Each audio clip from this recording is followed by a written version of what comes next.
Game को attendant की अगुवाई में के टीवी ले जाया गया। रूम में घुसते ही सबने मस्ती शुरू कर दी। कमरा थोड़ा डिम था और थोड़ी सी शराब के बाद पार्थ और लूसी कोने में चले गए और एक दूसरे के साथ प्यार भरी हरकतें करने लगे। इस अचानक पीडीए ने रूम में सबको चौंका दिया, लेकिन किसी को फर्क नहीं पड़ा और जल्दी ही सब अपनी मस्ती में लग गए।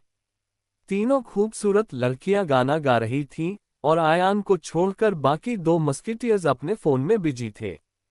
आयान सोफे पर बैठा बोर हो रहा था, लेकिन उसने सोचा कि इनका उदाहरण फॉलो करना ठीक नहीं, इसलिए वो बस लड़कियों की आवाजें सुनने लगा। उसे मानना पड़ा कि भले ही वो एक्टिंग डिपार्टमेंट में हो, उनकी आवाजें काफी अच्छी थीं। टाइम धीरे धीरे बीत रहा था।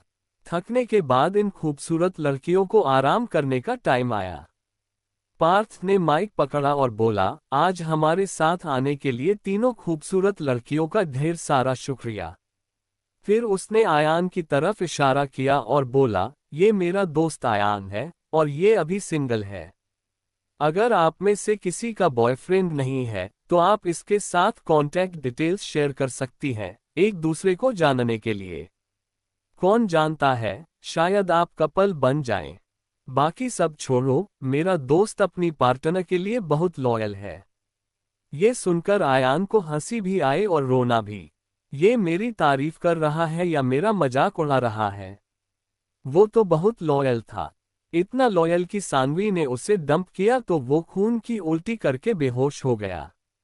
जो लोग सच नहीं जानते थे, उन्हें लगा कि पार्थ उसकी तारीफ कर रहा है, लेकिन जो सच जानते थे वो जरूर हंस रहे होंगे।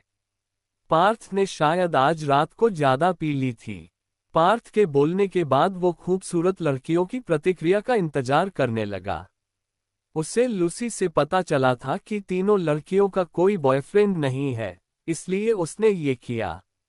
हालांकि तारा के साथ आयान की शायद कोई चांस नहीं थी, जो सबसे लंबी थी। पार्थ जैसा प्लेबॉय भी ऐसी गॉडेस को इम्प्रेस नहीं कर पाता, तो आयान की क्या बिसात। लेकिन बाकी दो के साथ आयान की चांस थी। इसके अलावा आयान में हाल ही में कुछ बदलाव आए थे। वो पहले से ज्यादा स्ट्रॉन्ग और कॉन्फिडेंट लग रहा था। सानवी के साथ रहते वक्त वो जितना डरपोक था, अब वैसा नहीं था।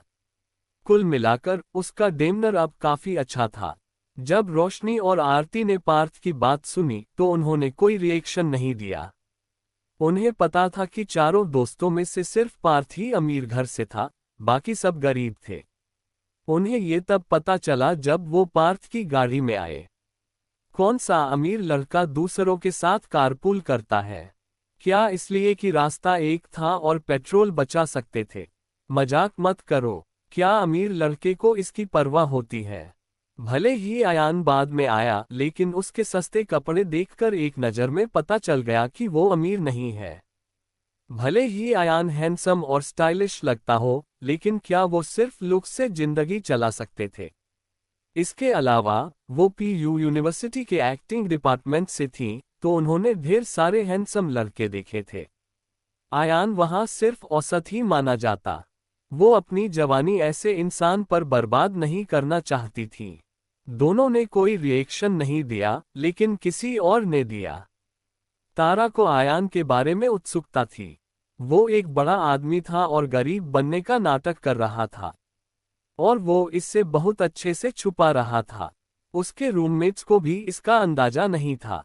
तारा अपने रूममेट्स को याद दिलाना चाहती थी, जिस अमीर लड़के के साथ तुम डेट करना चाहती हो वो तुम्हारे सामने है और वो बेहद अमीर है, लेकिन तुम उसे नजरअंदाज कर रही हो। तुम्हारे सामने सोने का पहाड़ है, लेकिन तुम उसे कचरा समझ रही हो। वो जानना चाहती थी कि अगर उनके रूममेट्स को आयान की असलियत पता चले तो उनके चेहरे पर क्या एक्सप्रेशन होगा। क्या वो गुस्सा होंगी, पछताएंगी? ऐसे लोगों के लिए जिनका जिंदगी का मकसद अमीर लड़के के साथ डेट करना है, ये शायद उनकी जान ले ले। ठीक है, अगर तुम उसे नहीं चाहती तो मैं ले लूंगी। ये सोचकर तारा उठी और आयान के सामने चली गई। उसने अपना दायां हाथ बढ़ाया और कहा, हाय आयान, मैं तारा हूँ। पीयू यूनिवर्सिटी के एक्टिंग डिपार्टमेंट में 3rd ईयर की स्टूडेंट हूँ। मिलकर खुशी हुई। उम्मीद है हम दोस्त बन सकते हैं और एक दूसरे को और जान सकते हैं। उसके ऐसा कहते ही रूम में सन्नाटा छा गया। पार्थ का माइक हाथ से छूटते छूटते बचा। क्या तारा जैसी गॉडेस को आयान में इंटरेस्ट हो सकता है? किसे यकीन होगा? तीनों मस्केटियर्स को एक साथ याद आया कि पिछले दिन दोपहर में गॉडेस रिया भी आयान से मिलने आई थी। क्या आयान में कोई जादुई आकर्षण था जो गॉडेस को खींचता था? पहली बार तो संयोग था, लेकिन दूसरी बार, क्या तीसरी या चौथी बार भी होगी? कमाल है, क्या सानवी से डंप होने के बाद उसकी जिंदगी बदल गई? इस पल आयान भी थोड़ा हैरान था। उसे लग रहा था कि सुपर रिच सिस्टम मिलने के बाद उसकी किस्मत लड़कियों के मामले में जबरदस्त चल रही थी। पहले प्रिया, फिर रिया और अब तारा। सब गॉडेस थीं। किसे चुनूं? बच्चे ही चॉइस करते हैं। मैं तो सब चाहता हूं। आयान जल्दी ही होश में आया। फिर वो उठा और बोला, हाय तारा, मिलकर खुशी हुई। दोनों ने हल्के से हाथ मिलाया और फिर फोन नंबर और इंस्टाग्राम हैंडल्स एक्सचेंज किए। तभी रूम का दरवाजा खुला। सबने सोचा कि अटेंडेंट होगा, लेकिन पहले एक छोटा और मोटा मिडिल एज्ड आदमी अंदर आया। उसके पीछे डायरेक्टर साहिल था, जिससे तारा कल मिली थी। साहिल और हर्षित आज रात 2 इन्वेस्टर्स के साथ थे, लेकिन रास्ते में उन्होंने तारा और उसके दोस्तों को यहां देख लिया। तो हर्षित ने अपने सेक्रेटरी को उनके पीछे भेजा ताकि पता चले कि वो किस प्राइवेट रूम में हैं। 2 इन्वेस्टर्स को सेटल करने के बाद वो सीधे यहां आ गए। रूम में घुसते ही साहिल ने अपना इंट्रोडक्शन दिया, हाय सबको, मेरा नाम साहिल वर्मा है। फिर उसने अपने बगल में खड़े छोटे और मोटे आदमी का इंट्रो दिया। ये है स्टारलाइट एंटरटेनमेंट से मिस्टर हर्षित गोयल। हम आज यहाँ आप सब से मिलने आए हैं। आप सब पीयू यूनिवर्सिटी के स्टूडेंट्स हैं ना? मिस्टर गोयल और मैं हर्ष नगर आए हैं क्योंकि हम आपकी यूनिवर्सिटी में 100 मिलियन से ज्यादा इन्वेस्टमेंट वाली मूवी के लिए कैरेक्टर्स ढूंढना चाहते हैं। क्या आप लोग हमारे साथ ड्रिंक करने को तैयार हैं? साहिल के बोलने के बाद हर्षित बेसब्री से तारा के सामने गया और बोला, आप तारा होंगी। मैं स्टारलाइट एंटरटेनमेंट से हर्षित गोयल हूँ। मिलकर खुशी हुई। मुझे लगता है आप बहुत क्लासी हैं और हमारी कंपनी की इन्वेस्ट की हुई मूवी की फीमेल लीड के लिए परफेक्ट हैं। हर्षित की आंखें तारा को देखकर चमक रही थीं। वो इतनी खूबसूरत और क्लासी थी। साथ ही वो उससे एक सिर लंबी थी, इसलिए उससे बात करने के लिए उसे थोड़ा सिर उठाना पड़ता था। उसे ऐसी औरतें पसंद थीं जो उससे लंबी हों। इससे उसका दबदबा ट्रिगर होता था, तो चाहे जो हो, उसे ये औरत चाहिए थी। सॉरी मिस्टर गोयल, मुझे आपकी मूवी का हिस्सा बनने में कोई इंटरेस्ट नहीं है, तारा ने शांति से जवाब दिया। साहिल और हर्षित को अचानक देखकर तारा को सब समझ आ गया। उसे लगा कि साहिल ने शायद कल उसे हर्षित गोयल के साथ समय बिताने के लिए बुलाया था। हर्षित के छोटे और मोटे शरीर को देखकर तारा को घिन आई। अगर उसे ऐसे इंसान के साथ समय बिताना पड़े तो वो मरना पसंद करेगी। वैसे भी उसे फीमेल लीड के रोल की परवाह नहीं थी। मिस स्मिथ, शायद आपको नहीं पता कि हमने इस मूवी में 100 मिलियन इन्वेस्ट किए हैं। हो सकता है भविष्य में इन्वेस्टमेंट और बढ़े। साथ ही हमने पॉपुलर सेलिब्रिटी मैरी को सपोर्टिंग फीमेल लीड के लिए साइन किया है। अगर आप ये रोल लेती हैं तो आप रातों रात फेमस हो जाएंगी। हर्षित ने लालच देना जारी रखा। उसके ऐसा कहने पर तारा को कुछ नहीं हुआ, लेकिन बगल में बैठी आरती, रोशनी और लूसी का दिल डोल गया। फीमेल लीड मैरी के सपोर्ट में फेमस होना पक्का था। एक्टिंग डिपार्टमेंट में आने वाला कौन नहीं चाहता कि वो फेमस हो? कौन नहीं चाहता कि वो स्टार बने? लेकिन उनके पास मौका नहीं था। सॉरी मिस्टर गोयल, मुझे सचमुच कोई इंटरेस्ट नहीं है। तारा अभी भी अडिग थी। मिस्टर गोयल, मुझे इंटरेस्ट है। मिस्टर गोयल, मुझे भी इंटरेस्ट है। आरती और रोशनी जल्दी से पास आए और बोली। हालांकि लूसी का बॉयफ्रेंड पार्थ वहां था, तो वो नहीं गई। उसे इतनी मुश्किल से एक अमीर बॉयफ्रेंड मिला था, वो सब कुछ खोना नहीं चाहती थी। हर्षित को आरती और रोशनी में कोई इंटरेस्ट नहीं था। उसने ऐसी औरतों के साथ पहले भी बहुत खेला था। हर्षित ने साहिल को इशारा किया कि वो तारा से बात करे, लेकिन तारा ने उन्हें मौका नहीं दिया। उसने तुरंत लूसी से कहा, लूसी, मुझे कुछ काम है, मैं निकल रही हूं, तुम लोग मजे करो। फिर उसने आयान से कहा, आयान, क्या तुम मुझे ड्रॉप कर सकते हो? हाँ, ठीक है, आयान ने जल्दी जवाब दिया। उसे पहले ही जाना था और अब उसे बहाना मिल गया। सबको बताकर दोनों साथ में निकल गए। रूम में बचे हर्षित के चेहरे पर गुस्सा था। स्टारलाइट एंटरटेनमेंट्स का मैनेजर बनने के बाद उसे बहुत समय बाद ऐसी औरत मिली थी जिसने उसका अपमान किया। जो औरतें शोबिज में नहीं आना चाहती थीं और जिद्दी थीं, उनके साथ वो कुछ नहीं कर सकता था। आरती और रोशनी हर्षित के दोनों तरफ बैठ गईं और उसे टोस्ट करने लगीं। वो सचमुच ये रोल चाहती थीं। तीनों मस्केटियर्स में से पार्थ को छोड़कर बाकी दो साहिल की चापलूसी करने लगे। आखिरकार साहिल थोड़ा फेमस डायरेक्टर था और हेमंत और बाकियों के लिए वो बड़ा आदमी था। इस तरह सब अपने अपने इरादों के साथ पीने लगे। इधर आयान और तारा लिफ्ट में नीचे जा रहे थे। लिफ्ट में तारा ने अचानक पूछा, आयान, क्या ये होटल तुम्हारे परिवार की है? आयान को रिएक्ट करने का टाइम नहीं मिला। छुपाने की कोशिश मत करो, मुझे पता है तुम्हारा इस होटल से गहरा कनेक्शन है, तारा ने फिर कहा। मैं कुछ नहीं छुपा रहा और मुझे नहीं पता तुम क्या बात कर रही हो, आयान ने कहा। आयान, होटल किसी इवेंट के लिए फ्री डिनर नहीं दे सकता, वो भी हर डिनर लाखों रुपए का। तुमने थोड़ा ओवर कर दिया। डिस्काउंट देना बेहतर होता। होटल के फ्री डिनर देने से मेरा क्या लेना देना? आयान, तुम्हें मानना नहीं है तो मत मानो, लेकिन तुम्हें पता होना चाहिए कि औरतों की इंट्यूशन बहुत सटीक होती है। फ्री डिनर का इंतजाम तुमने ही किया होगा और ऐसा सिर्फ होटल के लिए बहुत इंपॉर्टेंट लोग कर सकते हैं। जब लूसी और बाकी आएंगे तब हम इसे अच्छे से एनालाइज करेंगे। देखते हैं किसके पास इतना अथॉरिटी है। आयान को लगा कि ये औरत कमाल की थी। इतनी स्मार्ट। उसने फ्री डिनर कौन दे रहा है, ये भी पता कर लिया। डिटेक्टिव न बनना इसका नुकसान था।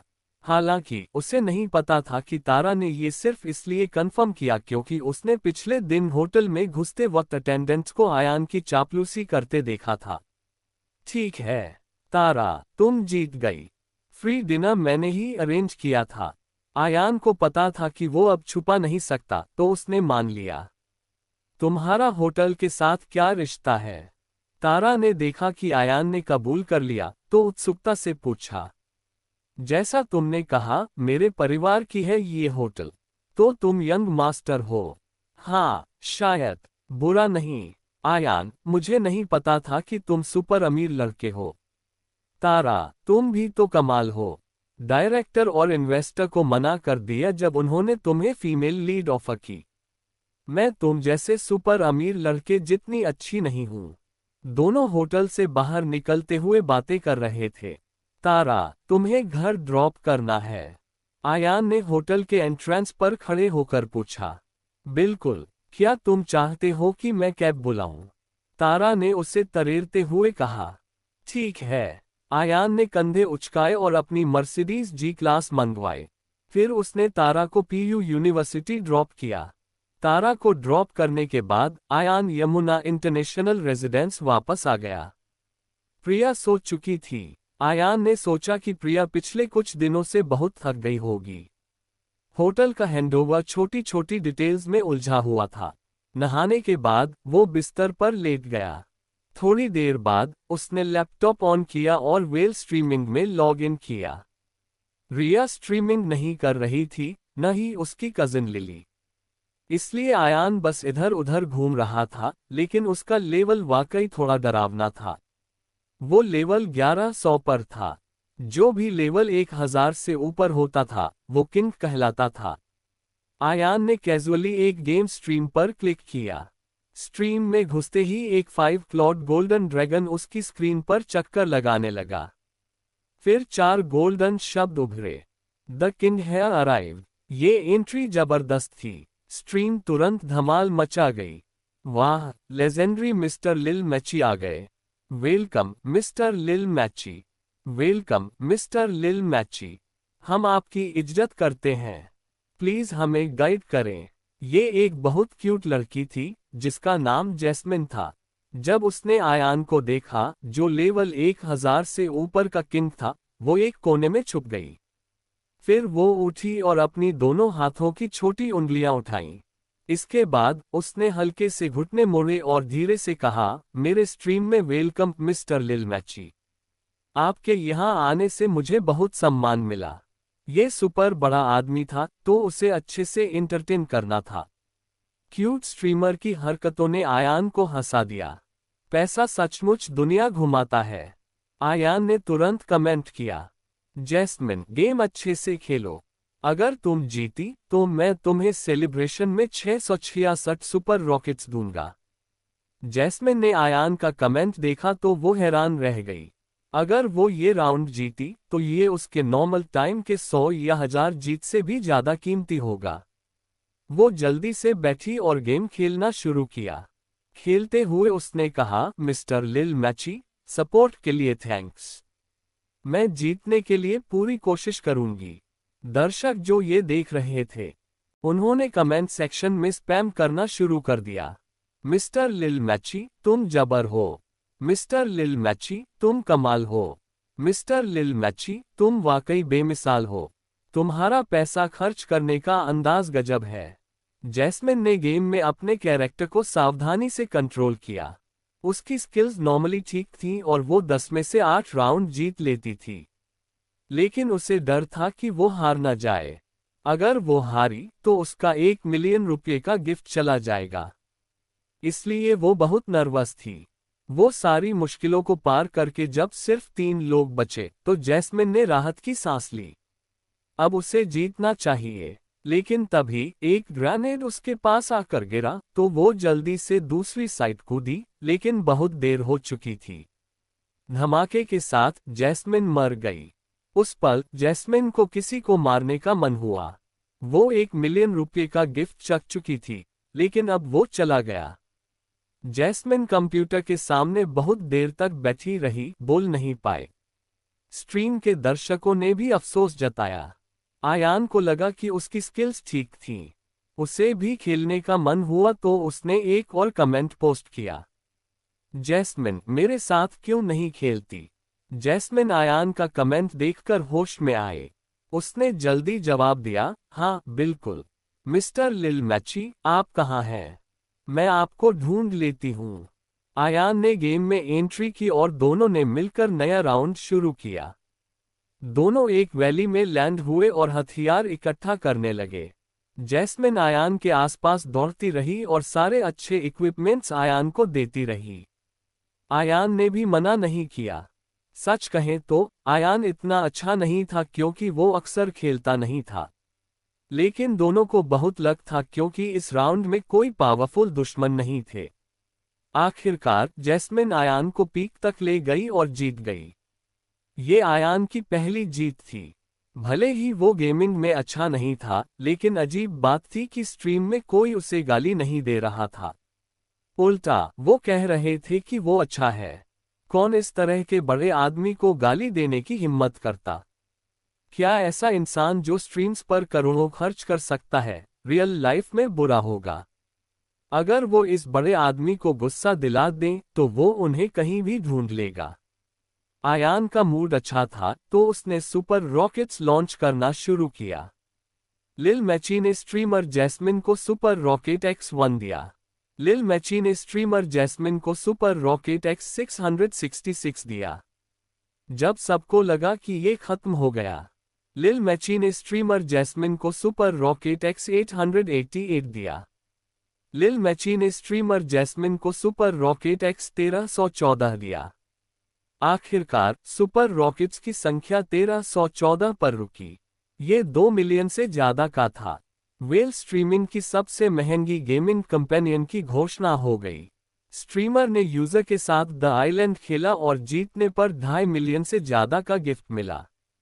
जैस्मिन ने आयान को इंस्टाग्राम पर फॉलो किया और कहा कि जब भी वो गेम खेलना चाहे उसे ढूंढ ले। चूंकि मई में छुट्टी थी, इस वीकेंड को कोई दिन ऑफ नहीं था। लेबर डे का टैलेंट शो भी ब्रेक से एक दिन पहले होने वाला था। आयान इस दौरान नॉर्मली क्लास गया। समय के साथ आयान की घटना का शोर धीरे धीरे कम हो गया, लेकिन अब वो यूनिवर्सिटी में थोड़ा फेमस था। ब्लू डायमंड होटल का हैंडओवर भी पूरा हो गया और आयान अब आधिकारिक तौर पर ब्लू डायमंड होटल का बॉस था। साथ ही उसने 18 बिलियन खर्च किए और 180 सुपर रिच पॉइंट्स हासिल किए। 0.40 सुपर रिच पॉइंट्स खर्च करके अपने शरीर और दिमाग को 50 पॉइंट्स तक अपग्रेड करने के बाद आयान ने और अपग्रेड नहीं किया। उसे लगा कि 45 पॉइंट्स और 50 पॉइंट्स में ज्यादा फर्क नहीं था। 0.50 पॉइंट्स पर उसका शरीर और दिमाग अब काफी स्ट्रॉन्ग रेंज में थे। आयान ने बाकी 140 पॉइंट्स का इस्तेमाल नहीं किया ताकि वो जब चाहे किसी स्किल में डाल सके। लेबर डे की छुट्टी से एक दिन पहले आयान को दोपहर में क्लास नहीं थी, तो वो अपने डॉर्मेट्री में आराम कर रहा था ताकि रात के टैलेंट शो के लिए तैयार हो सके। पीयू यूनिवर्सिटी में छुट्टियां शुरू हो चुकी थीं और जिनके घर पास थे वो यूनिवर्सिटी से निकलने लगे थे। डॉर्मेट्री में तारा अपनी चीजें पैक कर रही थी ताकि घर जा सके। अचानक उसका फोन बजा। तारा ने फोन उठाया और देखा कि उसकी मां का कॉल था, तो उसने जल्दी रिसीव किया। लेकिन कॉल खत्म होने के बाद वो स्तब्ध रह गई। उसकी मां ने कहा कि उसे अभी घर नहीं आना चाहिए। साथ ही उन्होंने उसे 1 लाख रुपए ट्रांसफर किए और कहा कि उसे खर्च में कंजूसी करनी होगी। तारा को लगा कि घर पर कुछ हुआ होगा, तो उसने अपनी मां से सवाल किया। आखिरकार उसकी मां ने रोते हुए सच बता दिया। उनका फैमिली बिजनेस फेल हो गया था और वो कर्ज में डूब गए थे। अब घर की निगरानी कर्ज देने वालों ने शुरू कर दी थी और अगर तारा घर गई तो उसे रोक लिया जाएगा। इसलिए उनका परिवार अपनी नानी के घर छुपा हुआ था। उसके पिता ने 2 दिन से खाना पीना छोड़ दिया था और उनका वजन बहुत कम हो गया था। साथ ही वो किसी की नहीं सुन रहे थे। तारा के दिल में उसके पिता आसमान थे और अब वो आसमान ढह गया था। उसे समझ नहीं आ रहा था, उनके परिवार ने इतने सालों तक बिजनेस किया तो अचानक दिवालिया कैसे हो गए। उसे अभी घर जाना था और पता करना था कि क्या हुआ। अगर वो अब नहीं गई तो शायद वो अपने माता पिता को फिर न देख पाए। जल्दी से पैकिंग करके तारा सीधे घर की ओर निकल पड़ी। उसका घर कासोली सिटी में था, जो हर्ष नगर से ज्यादा दूर नहीं था। ट्रेन से आधा घंटा लगता था, कार से भी 2-3 घंटे में पहुंच जाती थी। जब वो अपनी नानी के घर पहुंची तो शाम हो चुकी थी। खटखट। तारा ने खुद को संभाला और दरवाजा खटखटाया। कोई जवाब नहीं आया। खटखट। तारा ने फिर खटखटाया, फिर भी कोई जवाब नहीं। क्या नहीं, ऐसा नहीं हो सकता। तारा का दिल कांप गया और उसने जल्दी से फोन निकालकर अपनी मां को कॉल किया। कॉल कनेक्ट हुआ। मॉम, मैं वापस आ गई हूं और नानी के घर के बाहर हूं। दरवाजा खोलो, तारा ने बेचैनी से कहा। तारा, तू वापस आ गई। मैंने तुझे ना आने को कहा था ना। तारा ने फोन से अपनी मां की आवाज सुनी और उसके दिल ने राहत की सांस ली। भले ही वो थकी हुई लग रही थी, लेकिन कम से कम वो जिंदा थी। जल्दी ही दरवाजा खुल गया। जब तारा ने अपनी मां को देखा तो वो खुद को रोक नहीं पाए। उसने अपनी मां को गले लगाया और रोने लगी। थोड़ी देर रोने के बाद वो घर के अंदर गईं। जब उन्होंने देखा कि घर में कोई और नहीं था, तारा ने पूछा, मॉम क्या हुआ? डैड कहाँ है? नाना नानी कहाँ है? मेरी बहन कहाँ है? तेरे मामा आए और तेरे नाना नानी और बहन को ले गए। तेरे पिता ने खुद को कमरे में बंद कर लिया है और बाहर नहीं निकल रहे। तारा, जा अपने पिता से बात कर। उन्होंने 2 दिन से कुछ नहीं खाया। अगर ऐसा ही चला तो उनका शरीर बर्दाश्त नहीं कर पाएगा। तारा कमरे में गई और उस आदमी को देखा जो वहां सिगरेट पी रहा था। वो इस आदमी को, जिसके बाल लगभग पूरी तरह सफेद हो चुके थे, अपने पिता से जोड़ नहीं पा रही थी। पहले वो कितने जोशीले थे। वो गांव से आए थे और शहर में कुछ बनाया था। परिवार में सबसे ज्यादा संभावनाएं उनके पास थीं और जो भी उन्हें देखता वो तारीफ करता। लेकिन सामने बैठा ये आदमी, जिसके अंदर की जिंदगी खत्म हो चुकी थी, 40 की उम्र में 60 का लग रहा था। डैड, तारा ने पुकारा, उसकी आंखों से आंसू बह रहे थे। उसके पिता ने जवाब नहीं दिया। वो अभी भी अपनी सिगरेट पीने में बिजी थे। एक खत्म होने के बाद दूसरी शुरू। मॉम, क्या हुआ? डैड ऐसे कैसे हो गए? तारा ने अपनी माँ की तरफ देखकर पूछा। हाय, तेरा पिता ठगा गया। उसके पार्टनर ने कंपनी के सारे पैसे चुराए और देश छोड़कर भाग गया। तेरा पिता कंपनी का लीगल ओनर है, तो सारे लोन और रसीदें उसके नाम पर हैं। बैंक के अलावा साहूकारों का भी कर्ज है। तेरा पिता ये बर्दाश्त नहीं कर पाया, तो उसके बाल रातों रात सफेद हो गए। वो 2 दिन से यहाँ बैठा है। क्यों? ऐसा क्यों हुआ? हम तो ठीक थे, फिर ये कैसे हो गया? तारा जमीन पर गिर पड़ी, उसके आंसू बेकाबू होकर बह रहे थे। कुछ महीने पहले जब वो गई थी, तब उसका परिवार शांत और खुशहाल था। उसके पिता पहले की तरह ही जोशीले थे। उसकी माँ अभी भी वो मिडिल एज्ड औरत थी जो उसे और उसकी बहन को ताने मारती थी। इतना खुशहाल परिवार था, तो अचानक ये सब कैसे बर्बाद हो गया? अवनी शर्मा ने घुटनों के बल बैठकर अपनी बेटी को गले लगाया। उसकी आंखों के कोनों में आंसू चुभ रहे थे, लेकिन वो बह नहीं रहे थे, क्योंकि वो पिछले कुछ दिनों से बहुत रो चुकी थी। वो अपने पति को दोष नहीं दे रही थी, क्योंकि वो जानती थी कि उसके पति ने बहुत कुछ झेला था। वो सिर्फ उन ठगों को दोष दे सकती थी जो झूठ बोलने और साजिश रचने में माहिर थे। तारा, हम इस मुश्किल से नहीं उबर सकते। अगर हम नहीं रहे, तो तुझे अपनी बहन का ख्याल रखना है। तू अब बड़ी हो गई है, तो तुझे अपनी बहन की जिम्मेदारी लेनी होगी, ठीक है? अवनी ने तारा को गले लगाते हुए कहा। जब तारा ने अपनी माँ की बात सुनी, तो उसका दिल कांप गया और उसने जल्दी से कहा, मॉम, कोई बेवकूफ़ी मत करना, प्लीज। अवनी ने अपनी बेटी की गुहार सुनकर भी बोलना जारी रखा। लेकिन तुझे चिंता करने की जरूरत नहीं। मेरे और तेरे पिता ने तुम दोनों के लिए कुछ पैसे तेरे मामा के पास बचाए हैं। भले ही ज्यादा नहीं है, लेकिन तुम्हारी जिंदगी बिना चिंता के कट जाएगी। मॉम, कोई बेवकूफ़ी मत करो, कोई न कोई रास्ता जरूर होगा। जरूर होगा, अवनी ने कहा, लेकिन तुम्हें कहीं और चले जाना चाहिए, जहां वो तुम्हें न ढूंढ पाए। क्योंकि इनमें से कई साहूकार हैं, मुझे डर है कि वो तुम्हारी और तेरी बहन की सेफ्टी को खतरे में डाल सकते हैं। मॉम, अगर हम उन्हें पैसे दे दें तो क्या ये सॉल्व हो जाएगा? तारा को अचानक याद आया कि आयान ब्लू डायमंड होटल का यंग मास्टर है, तो वो बहुत अमीर होगा। अगर वो उसे पैसे उधार दे दे, तो वो अपने परिवार के संकट को हल कर सकती है। फिर वो धीरे धीरे उसे पैसे वापस कर देगी। अगर वो नहीं कर पाई, तो वो उसकी मिस्ट्रेस या सेकंड वाइफ बन जाएगी। इस पल, भले ही आयान हैंडसम यंग मैन ना होता, भले ही वो हर्षित जितना छोटा, मोटा और बदसूरत होता, तब भी वो बिना झिझक उसके साथ चली जाती, बशर्ते वो उसके परिवार के संकट को हल कर सके। क्योंकि उसके दिल में उसके परिवार से ज्यादा जरूरी कुछ नहीं था। तू बेवकूफ लड़की, पैसे देकर तो हम ये प्रॉब्लम सॉल्व कर सकते हैं, लेकिन हमारे पास इतने पैसे नहीं हैं। हमने बहुत सारे तरीके आजमाए। हमने जो कुछ बेच सकते थे, बेच दिया और हर किसी से उधार लिया, लेकिन आखिर में वो काफी नहीं था। पीयू यूनिवर्सिटी, 10,000 से ज्यादा स्टूडेंट्स मैदान में ऑर्डरली तरीके से जमा हुए थे।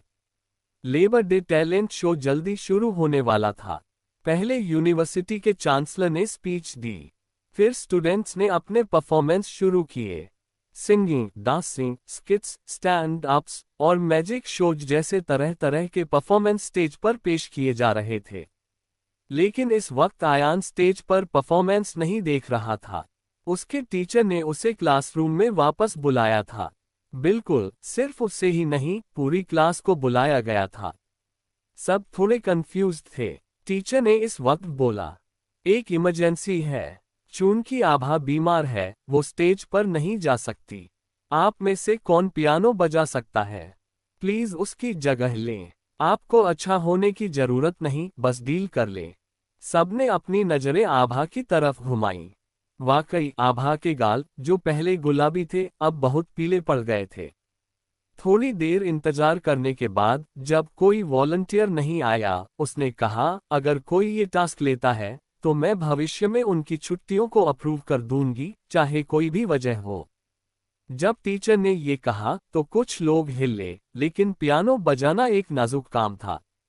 कुछ दिन सीखने के बाद कोई स्टेज पर परफॉर्म नहीं कर सकता था। आयान भी हिला। वो ये टास्क लेना चाहता था ताकि भविष्य में छुट्टी मांगना आसान हो। इसके साथ उसने कुछ सुपर रिच पॉइंट्स डाले और स्किल्स कॉलम में पियानो स्किल्स जोड़ा। इसके बाद उसने 10 सुपर रिच पॉइंट्स डाले ताकि अपनी पियानो स्किल्स को नोविस से एक्सपर्ट तक ले जाए। जल्दी ही आयान को ढेर सारा नॉलेज अपने दिमाग में घुसता हुआ महसूस हुआ। जब आयान कॉन्फिडेंट हो गया, वो उठा और बोला, टीचर, मैं ट्राई करता हूँ। क्लास के सारे स्टूडेंट्स ने आयान को अविश्वास की नजरों से देखा, जिसमें बाकी 3 मस्किटियर्स, आभा और टीचर भी शामिल थे। आयान को पियानो बजाना आता है?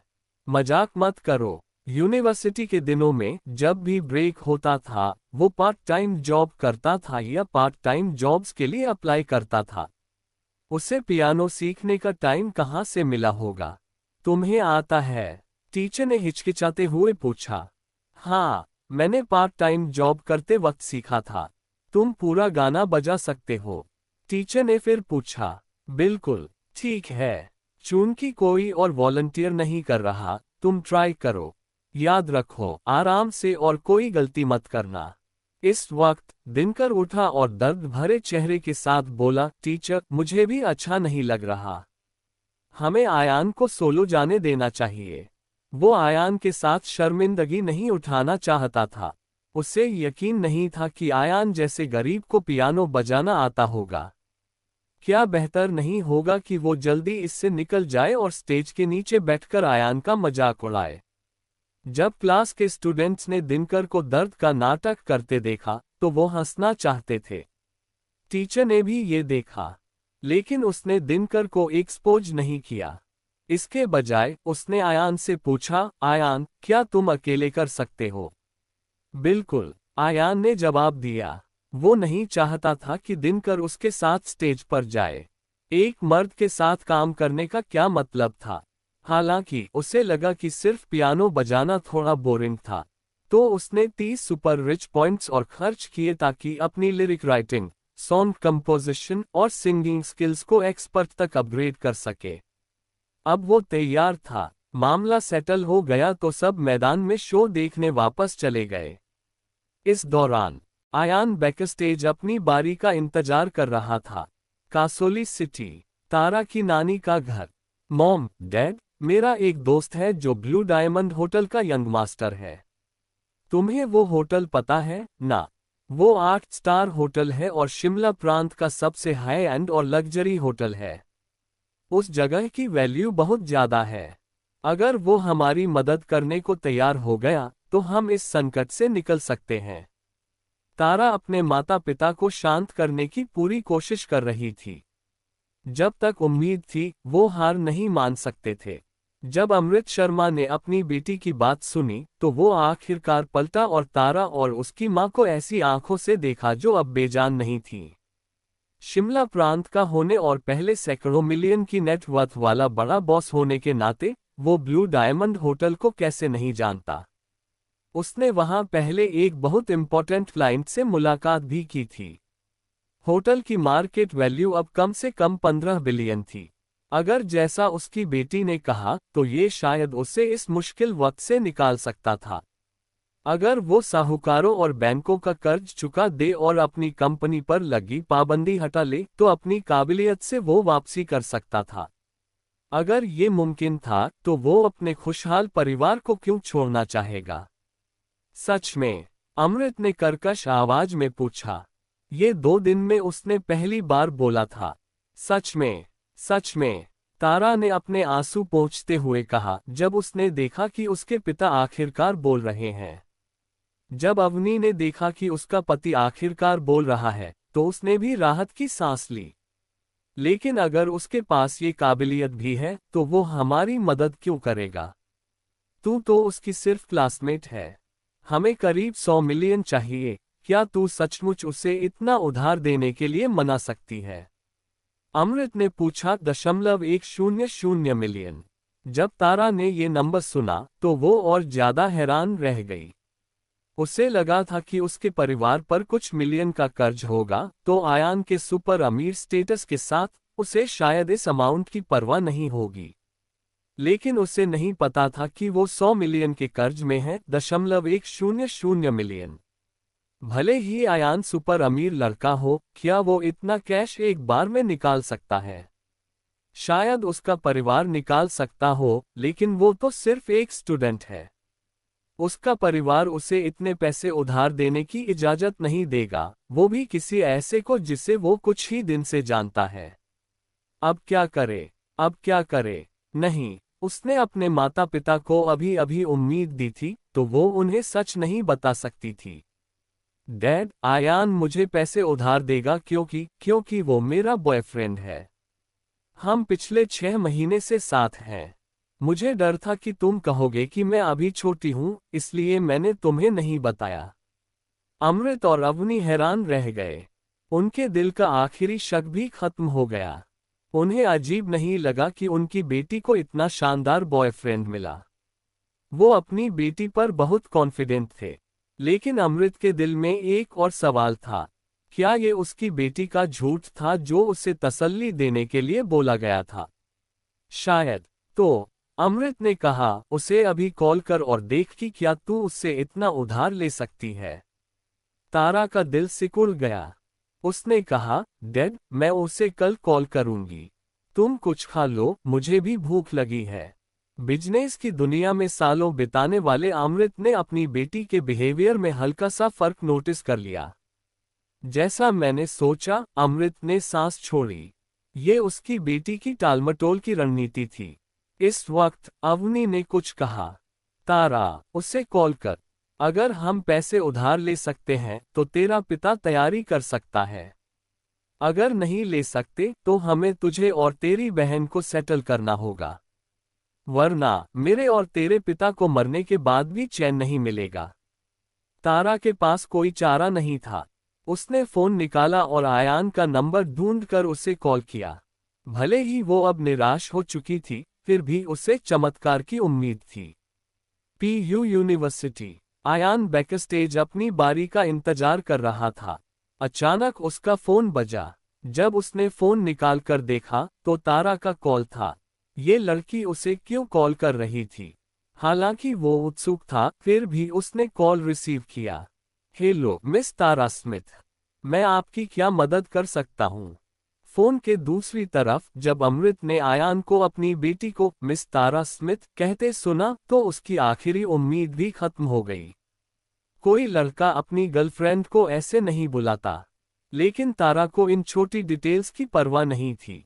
आयान, तुम अभी फ्री हो? मुझे तुमसे कुछ बात करनी है। आयान ने शेड्यूल देखा और पाया कि उसके सामने कुछ ग्रुप्स थे। तो वो एक शांत जगह पर चला गया। क्या बात है? आयान, मैं तुमसे कुछ पैसे उधार लेना चाहती हूँ। आयान हैरान रह गया। पैसे उधार लेना? क्या इस लड़की का परिवार अमीर नहीं है? वो मुझसे पैसे क्यों उधार ले रही है? कितना? आयान ने पूछा। 100 मिलियन। कितना? आयान को लगा उसने गलत सुना तो उसने फिर पूछा। मैं 100 मिलियन उधार लेना चाहती हूँ। तुम्हें इतने पैसे उधार क्यों चाहिए? आयान ने पूछा। आयान, मेरे परिवार का बिजनेस फेल हो गया और हम पर साहूकारों का बहुत कर्ज है। अगर हमने पैसे नहीं चुकाए तो हमारा परिवार बर्बाद हो जाएगा। प्लीज, क्या तुम मेरी मदद कर सकते हो? मैं तुम्हें धीरे धीरे पैसे वापस कर दूंगी। तारा फोन में सिसकने लगी। साहूकार? वो तो जिंदगी बर्बाद कर देने वाली चीज थी। आयान के दिमाग में तारा का मिस्टर गोयल के संकेतों को ठुकराने का सीन आ गया। अगर उसने अब मना कर दिया तो थोड़े दिन बाद ये लड़की शायद पैसे के लिए उन लोगों की खिलौना बन जाए। ठीक है, वो इसे एक ऐसी जवान लड़की को बचाने के तौर पर सोचेगा जो गलत रास्ते पर जा रही थी। 100 मिलियन काफी है? आयान ने पूछा। ये तारा ने अपनी जिंदगी में सुना सबसे टचिंग वाक्य था, क्योंकि ये वाक्य उसके परिवार को उस गड्ढे से निकालने वाला था जिसमें वो गिरने वाला था। अमृत और अवनी ने अपनी आंखें फाड़कर एक दूसरे को देखा। उनके चेहरे पर हैरानी थी। उनकी बेटी का बॉयफ्रेंड थोड़ा समझ से बाहर था। 1.00 मिलियन उसके लिए कुछ भी नहीं था। ये 100 मिलियन था। उनके परिवार ने अपने सबसे अच्छे दौर में भी 100 मिलियन नहीं निकाला था, लेकिन वो इतने आसानी से निकाल सकता था। ऐसा इंसान उनकी बेटी का बॉयफ्रेंड था। वो अपनी बेटी के लिए बहुत खुश थे। साथ ही अगर वो उनकी बेटी की मदद के लिए 100 मिलियन निकाल रहा था तो इसका मतलब वो उसे बहुत पसंद करता था। काफी है, काफी है। Thank you Ayaan. तारा अब रोना चाहती थी। वो दोपहर से बहुत टेंस थी और अब वो आखिरकार रिलैक्स कर सकती थी। उसे बहुत वेंट करने की जरूरत थी। मुझे अपना अकाउंट नंबर दे, मैं बाद में ट्रांसफर कर दूंगा। आयान की आवाज फोन से आई। ठीक है, thank you so much Ayaan. Tara ने फोन काटने के बाद आयान को अपने अकाउंट डिटेल्स भेज दिए। फिर उसने नोटिस किया कि उसके माता पिता उसे घूर रहे हैं। मॉम, डैड, क्या हुआ? तारा, क्या आयान सच में तेरा बॉयफ्रेंड है? हाँ, वरना भले ही वो बहुत अमीर हो, वो इतने आसानी से मुझे 100 मिलियन उधार नहीं देता ना। सही बात है। तू उसे कब घर ला रही है? हम उसे ठीक से थैंक करना चाहते हैं। जब वो फ्री होगा। वो बहुत बिजी रहता है। जब वो फ्री हो तुझे उसे घर लाना है ताकि हम उससे मिल सकें। ठीक है, फाइन। मॉम, डिनर बनाओ, मुझे भूख लगी है। इस वक्त तारा के फोन से एक रोबोटिक टोन आई। आपके अकाउंट 4x में $100 मिलियन का फंड ट्रांसफर हुआ है। तीनों हैरान रह गए। साथ ही उन्होंने राहत की सांस ली। भले ही आयान ने पैसे उधार देने का वादा किया था, लेकिन जब तक पैसे अकाउंट में नहीं आते उनके सीने पर बोझ रहता। अब जब पैसे आ गए तो उनके परिवार का संकट भी हल हो गया। अवनी खुशी खुशी डिनर बनाने चली गई। अमृत भी उस कमरे से बाहर निकले जहां वो पिछले 2 दिन से बंद थे। उन्होंने थोड़ा दूध पिया और फिर नहाने चले गए। इधर तारा लिविंग रूम के सोफे पर बैठी उस दिन की घटनाओं के बारे में सोच रही थी। वो सोच भी नहीं सकती थी कि अगर आयान की मदद न मिली होती तो उसके परिवार का क्या होता। शायद उसके माता पिता सारी जिम्मेदारी अपने सिर लेते और इस दुनिया को अलविदा कह देते। फिर वो और उसकी बहन कहीं बिना परिवार के चली जाती और अकेली जिंदगी जीती। आयान ने उसके माता पिता को बचाया, उसे और उसकी बहन को बचाया, और उस परिवार को भी बचाया जो टूटने की कगार पर था। इसलिए उसने मन बना लिया था, आज से वो सिर्फ आयान की होगी। जब तक आयान को उसकी जरूरत होगी वो हाजिर रहेगी। जब आयान को उसकी जरूरत नहीं होगी वो गायब हो जाएगी। उसने फैसला किया कि वो आयान के साथ रहेगी, चाहे वो उसकी मिस्ट्रेस हो या मेड, उसे कोई फर्क नहीं पड़ता, भले ही उसे आयान के लिए कितनी भी मेहनत करनी पड़े। PU university. आयान अभी भी अपनी बारी का इंतजार कर रहा था। वो अगला था। अगर उसे पता होता कि तारा इस वक्त क्या सोच रही है तो वो जरूर कंफ्यूज हो जाता। उसने तो सिर्फ 100 मिलियन उधार दिए थे, तो वो अपनी जिंदगी उसे क्यों दे देगी। इस पल एमसी की जोरदार आवाज सुनाई दी। चूंकि अगली परफॉर्मर आभा स्नोडेन बीमार है, अब हमारे लिए आयान रायजादा पियानो बजाएंगे। एमसी के बोलने के बाद ऑडियंस में हलचल मच गई। कमाल है, आयान क्यों? मेरी गॉडेस कहाँ है? उसे कैसे रिप्लेस कर सकते हैं? अरे आयान, क्या तुम हमें दिखा सकते हो कि तुमने उस दिन खून कैसे उल्टा था? मैं तुमसे सीखना चाहता हूं क्योंकि मेरी गर्लफ्रेंड जल्दी ही मुझसे ब्रेकअप करने वाली है। हाँ हाँ हाँ हाँ, उसे दिखाने दो कि उसने खून कैसे उल्टा। हा हा हा। सीन थोड़ा अराजक हो गया। जब आयान स्टेज पर चढ़ा तो उसे नीचे बैठे स्टूडेंट्स की हंसी सुनाई दी। उसे कोई फर्क नहीं पड़ा। वो पियानो के पास गया और माइक पकड़ा। फिर उसने कहा, टीचर्स, स्टूडेंट्स, नमस्ते। मेरा नाम आयान रायजादा है। आज रात मैं एक गाना परफॉर्म करूंगा जो मैंने लिखा है। नाम है बॉय। उम्मीद है आपको पसंद आएगा। वो पियानो के सामने बैठ गया और अपने हाथ कीज पर रखे। खुद को संभालने के बाद पियानो बजाने का ट्यूटोरियल उसके दिमाग में उभर आया। ऐसा लगा जैसे उसने इसे अनगिनत बार प्रैक्टिस किया हो। उसकी उंगलियां कीज पर नाचने लगीं। पियानो से निकलने वाली म्यूजिक सबके कानों में तैरने लगी। वाह, बुरा नहीं। ऐसा लगता है जैसे वो प्रोफेशनल है। आयान को पियानो बजाना भी आता है। उसने इसे कितना अच्छे से छुपाया। फिर आयान की आवाज सबके कानों में गूंजी। वो वक्त जब मुझे हिचकिचाहट का मतलब नहीं पता था, मैंने गलती से उससे प्यार कर लिया। मुझे लगा मैं उसे समझता हूं, इसलिए मैंने उसे इतनी बेफिक्री से प्यार किया। दो हाथ जो एक दूसरे को कसकर थामे थे, अपने दिल की जिद और भविष्य को नहीं छोड़ते। मैं तुम्हारा प्यार नहीं भूल सकता, लेकिन अंत को बदलना बहुत मुश्किल है। मैं तुम्हें रोक नहीं सका, और मैं उसके जैसा नहीं हूं। मैं तुम्हें वो भविष्य नहीं दे सकता जो तुम चाहती हो। एक नादान लड़का। ओह। पहली स्टांजा खत्म हुई। 10,000 से ज्यादा लोगों का वेन्यू खामोश था। जल्दी ही दूसरी स्टांजा शुरू हुई। मैं तुम्हारी फिक्र को हर जगह अपने साथ ले जाता हूं, और इसे सिर्फ वहां खोलता हूं जहां कोई और नहीं होता। मैं पूछना चाहता हूं कि क्या तुम अब भी उदास हो? जैसे सूरज की रोशनी में समंदर, जैसे वो रंग जो मैंने अपने दिल से पेंट किया। मैं तुम्हें हंसाऊंगा और तुम्हें हिम्मत दूंगा। मैं तुम्हें नहीं भूल सकता। गाना खत्म हुआ, लेकिन वेन्यू अभी भी खामोश था। क्या वो हैरान थे? बिल्कुल। किसी ने नहीं सोचा था कि आयान इतना दुख भरा गाना गाएगा। लिरिक्स, म्यूजिक, परफॉर्मेंस और पियानो ने सबके दिलों को छू लिया था। जिन लोगों ने ऐसा ही कुछ अनुभव किया था, उनकी आंखों में आंसू थे। सानवी अपनी बेस्ट फ्रेंड सोफिया के कंधे पर झुकी हुई थी, उसका चेहरा आंसुओं से भीगा था। आयान का गाना उनके अतीत के बारे में था। गाने में तुम और मैं, आयान और वो थी। सोफिया ने अपनी बेस्ट फ्रेंड को अपनी बाहों में देखा और दिल में सांस ली। वो इतना शानदार और लॉयल इंसान था, लेकिन उसने उसे एक स्कमबैग के लिए डंप कर दिया। वो उसे डिजर्व करने लायक नहीं थी। आभा स्टेज के नीचे बैठी थी, आयान को स्टेज पर खामोशी से देख रही थी। ये इंसान 3 साल से उसका क्लासमेट था और ऐसा लगता था कि वो उसे बिल्कुल नहीं जानती थी। उसके लिरिक्स, राइटिंग, सिंगिंग और सॉन्ग कंपोजिशन टॉप क्वालिटी के थे।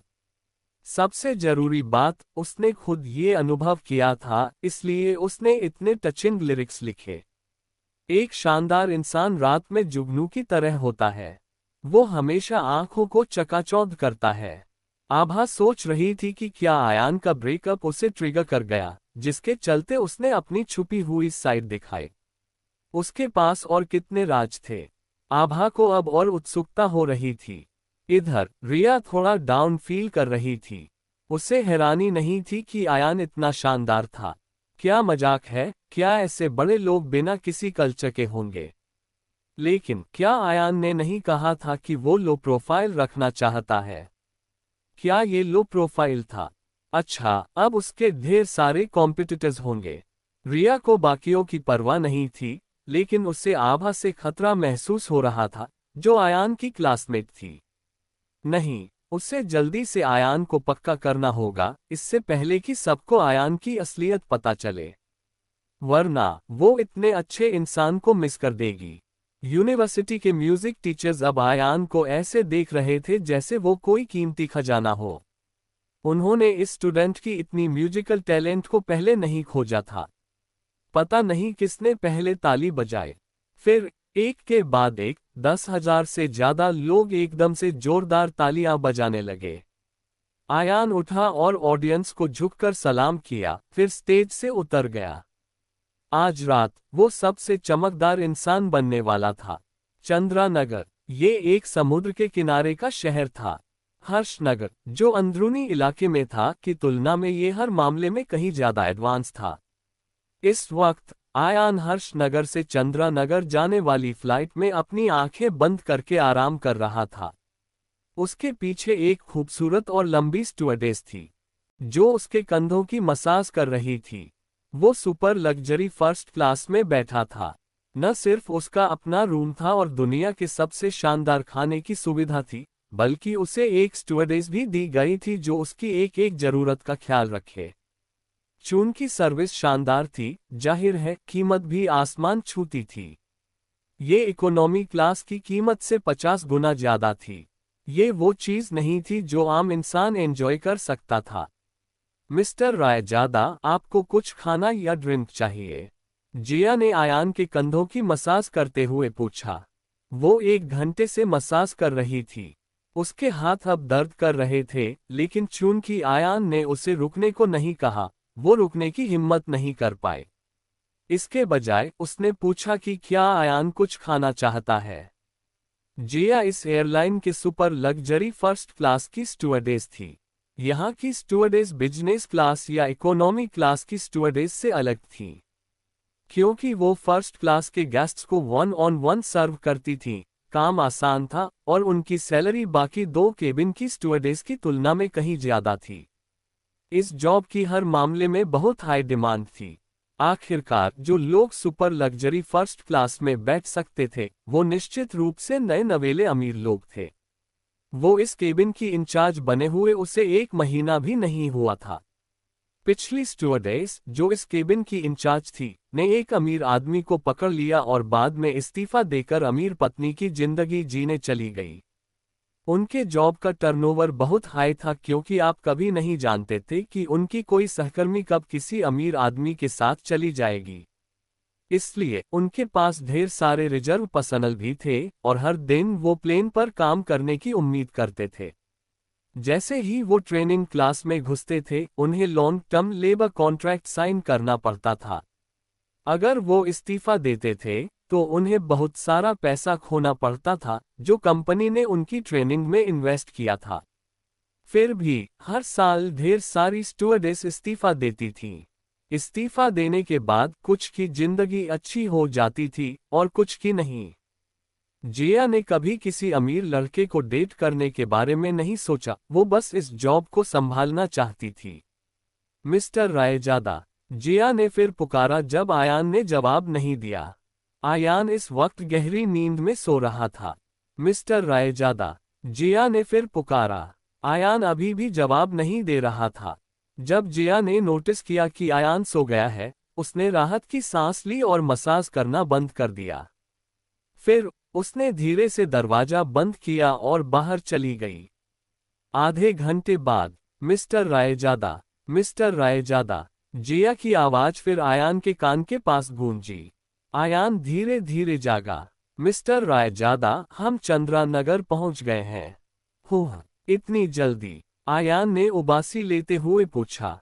मिस्टर रायजादा, आप 1 घंटे से ज्यादा सो रहे थे। थैंक यू मिस जिया, आयान ने कहा। आपका स्वागत है मिस्टर रायजादा। ये हमारा काम है। आयान उठा और अपनी बॉडी को स्ट्रेच किया, फिर प्लेन से उतर गया। अपने फोन के अलावा उसने कुछ और नहीं लिया था। एयरपोर्ट से बाहर निकलने के बाद आयान एयरपोर्ट के सामने वाली रोड पर खड़ा था।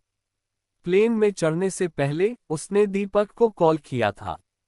दीपक ने कहा था कि वो उसे पिक करने आएगा, लेकिन किसी वजह से वो अभी तक नहीं पहुंचा था। करीब 10 मिनट बाद उसके पीछे से एक जानी पहचानी आवाज आई। मिस्टर रायजादा। आयान ने मुड़कर देखा तो पाया कि ये जिया थी, वो स्टुअर्डेस जिसने प्लेन में उसकी मसाज की थी। इस वक्त जिया अपनी यूनिफॉर्म में थी और एक छोटा सा सूटकेस पकड़े हुए थी। मिस जिया, नमस्ते, आयान ने जवाब दिया। मिस्टर रायजादा, क्या आप अपने दोस्त का इंतजार कर रहे हैं? जिया ने पूछा। मैं अभी कैब बुलाने वाला था। आयान वाकई दीपक की कंपनी जाने के लिए कैब बुलाने की सोच रहा था। कैब बुलाने वाला? जिया को उत्सुकता हुई। जो इंसान सुपर लग्जरी फर्स्ट क्लास में बैठ सकता है, वो कैब बुला रहा है। क्या इत्तेफाक है, मैं भी कैब बुलाने वाली थी होटल जाने के लिए। आप कहाँ जा रहे हैं मिस्टर रायजादा? साथ में चलें? जिया ने पूछा। जब आयान मना करने वाला था तभी उसे एक और आवाज सुनाई दी। जिया, क्या ये तेरा बॉयफ्रेंड है?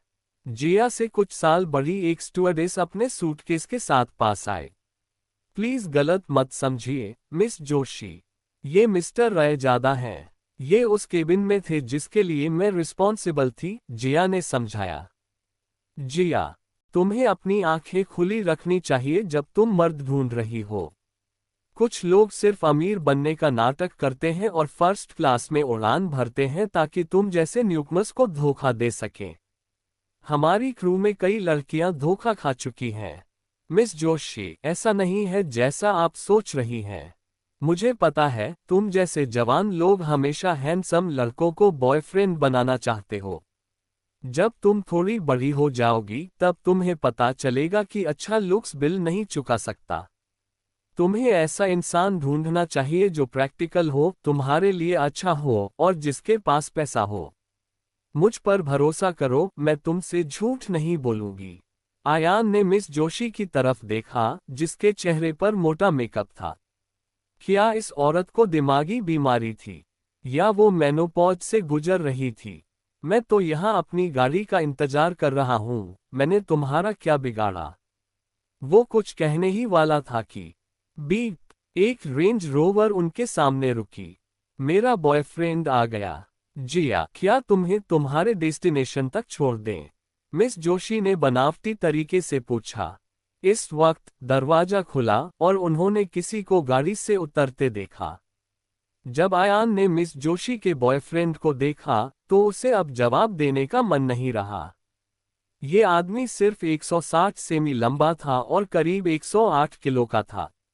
वो उस एंटरटेनमेंट कंपनी के मिस्टर गोयल के साथ लुक्स में compete कर सकता था।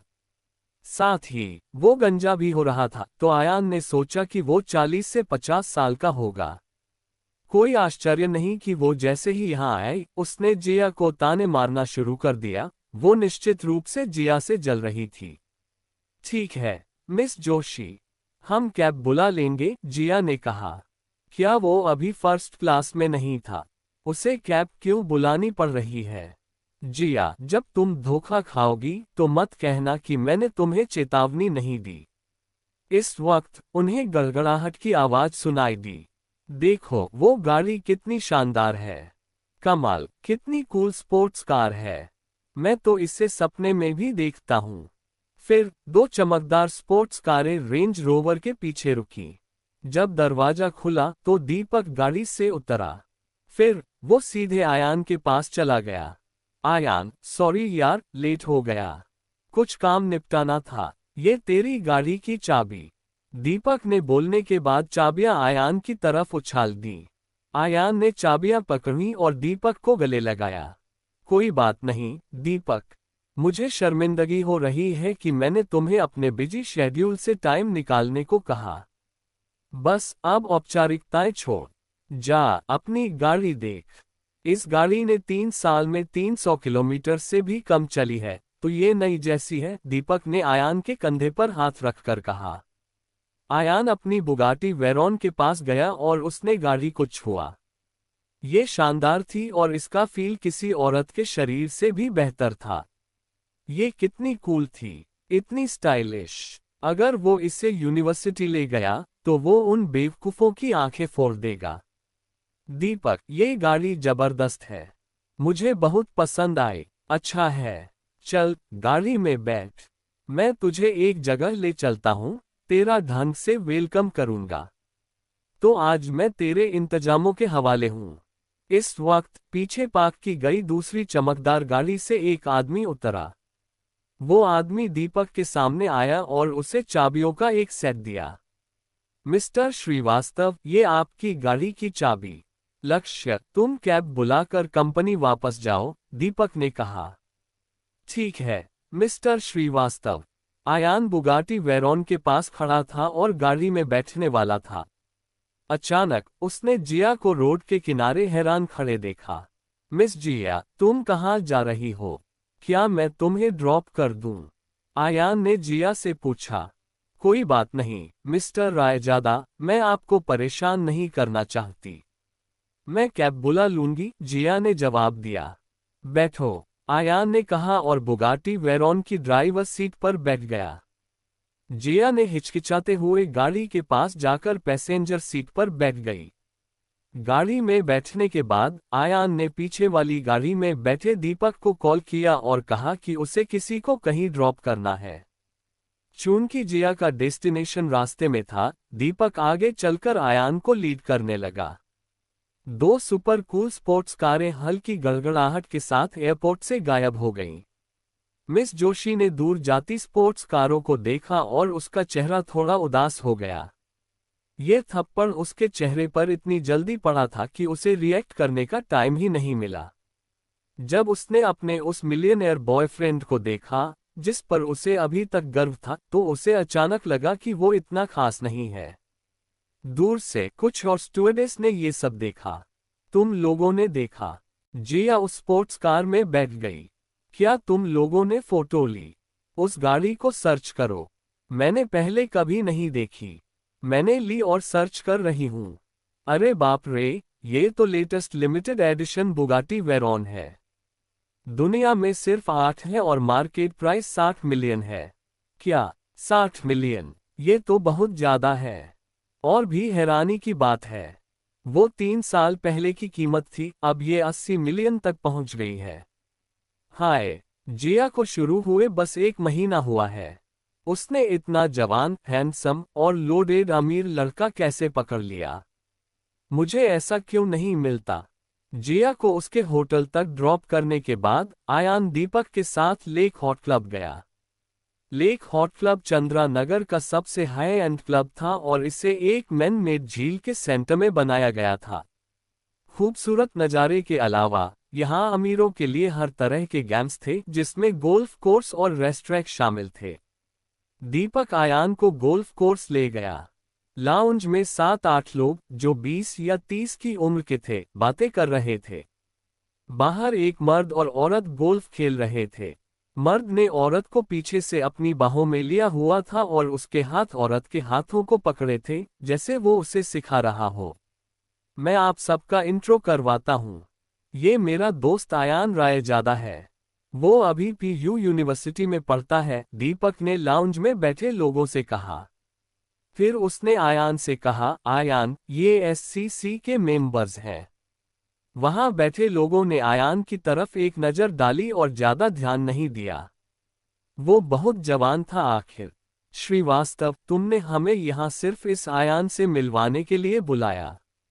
एक 24-25 साल का दिखने वाला जवान लड़का बोला।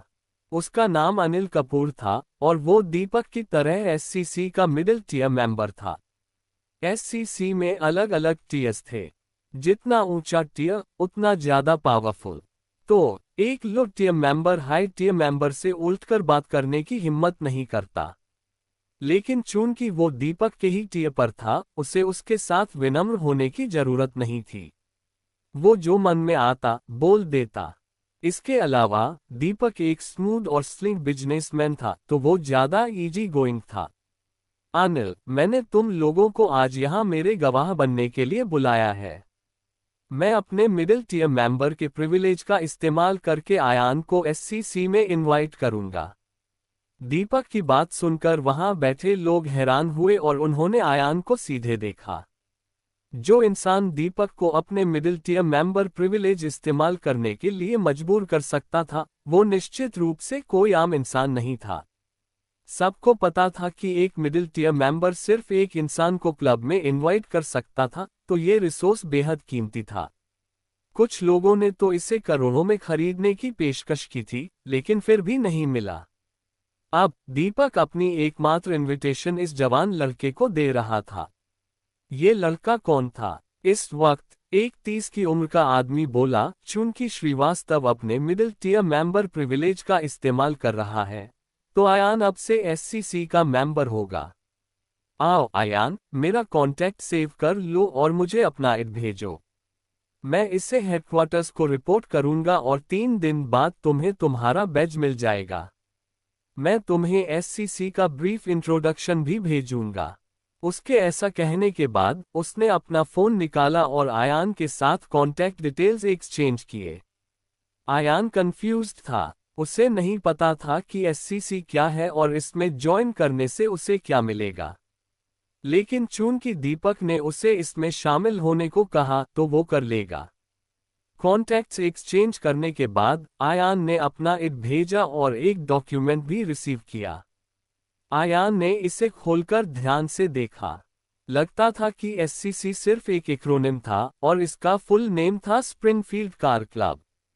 इनका हेडक्वार्टर स्प्रिंगफील्ड में था और इनकी ढेर सारी ब्रांचेज कई फर्स्ट टियर शहरों में थीं।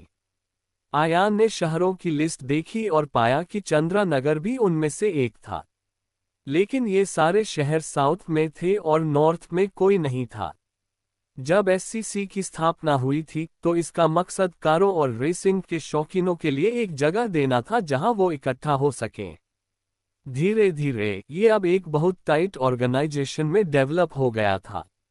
ये अपर क्लास का टॉप सर्कल था।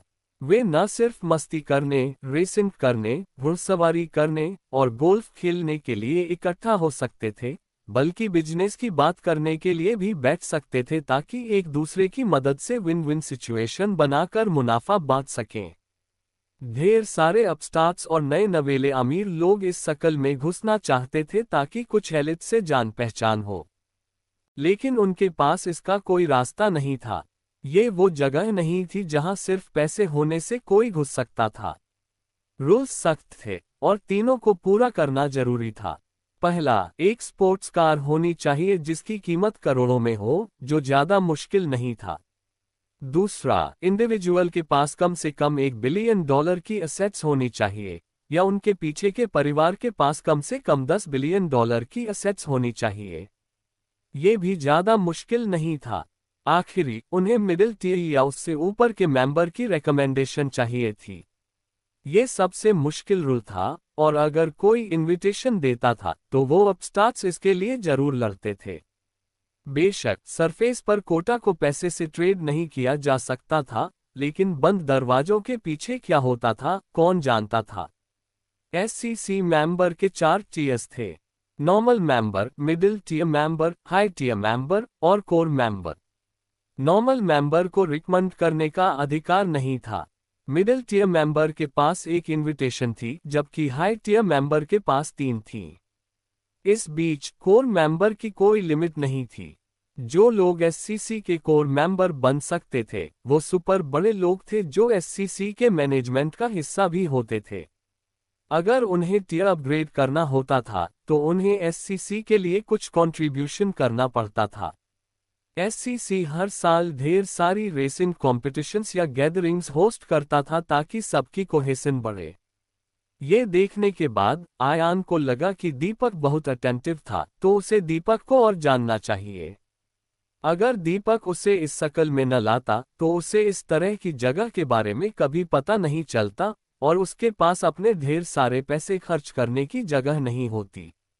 आयान को नहीं पता था कि दीपक ने अपनी एकमात्र इनविटेशन उसे इस क्लब में लाने के लिए इसलिए खर्च की थी क्योंकि विराज ने उसे बताया था कि अगर आयान 20 बिलियन निकालकर ब्लू डायमंड होटल खरीद सकता है तो वो निश्चित रूप से उन छुपे हुए अरिस्टोक्रेटिक परिवारों का डायरेक्ट डिसेंडेंट होगा।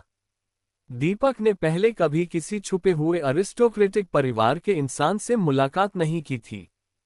हो सकता है कि उसने किसी से की हो लेकिन उसे पता न हो। वो लोग बहुत मिस्टीरियस थे और हमेशा पर्दे के पीछे छुपे रहते थे। जाहिर है अगर वो ऐसे इंसान से जान पहचान बना सकता था तो दीपक कंजूसी नहीं करता। आयान, तुम्हें अपनी प्रॉपर्टी का प्रूफ दिखाना होगा। उसकी जरूरत नहीं। मैंने कुछ दिन पहले हर्षनगर का ब्लू डायमंड होटल आयान को बेचा था। अब उसके पास 100% शेयर्स हैं, दीपक ने कहा। ये सुनकर वहां मौजूद सारे लोग हैरान हुए। 8 स्टार ब्लू डायमंड होटल बहुत फेमस था।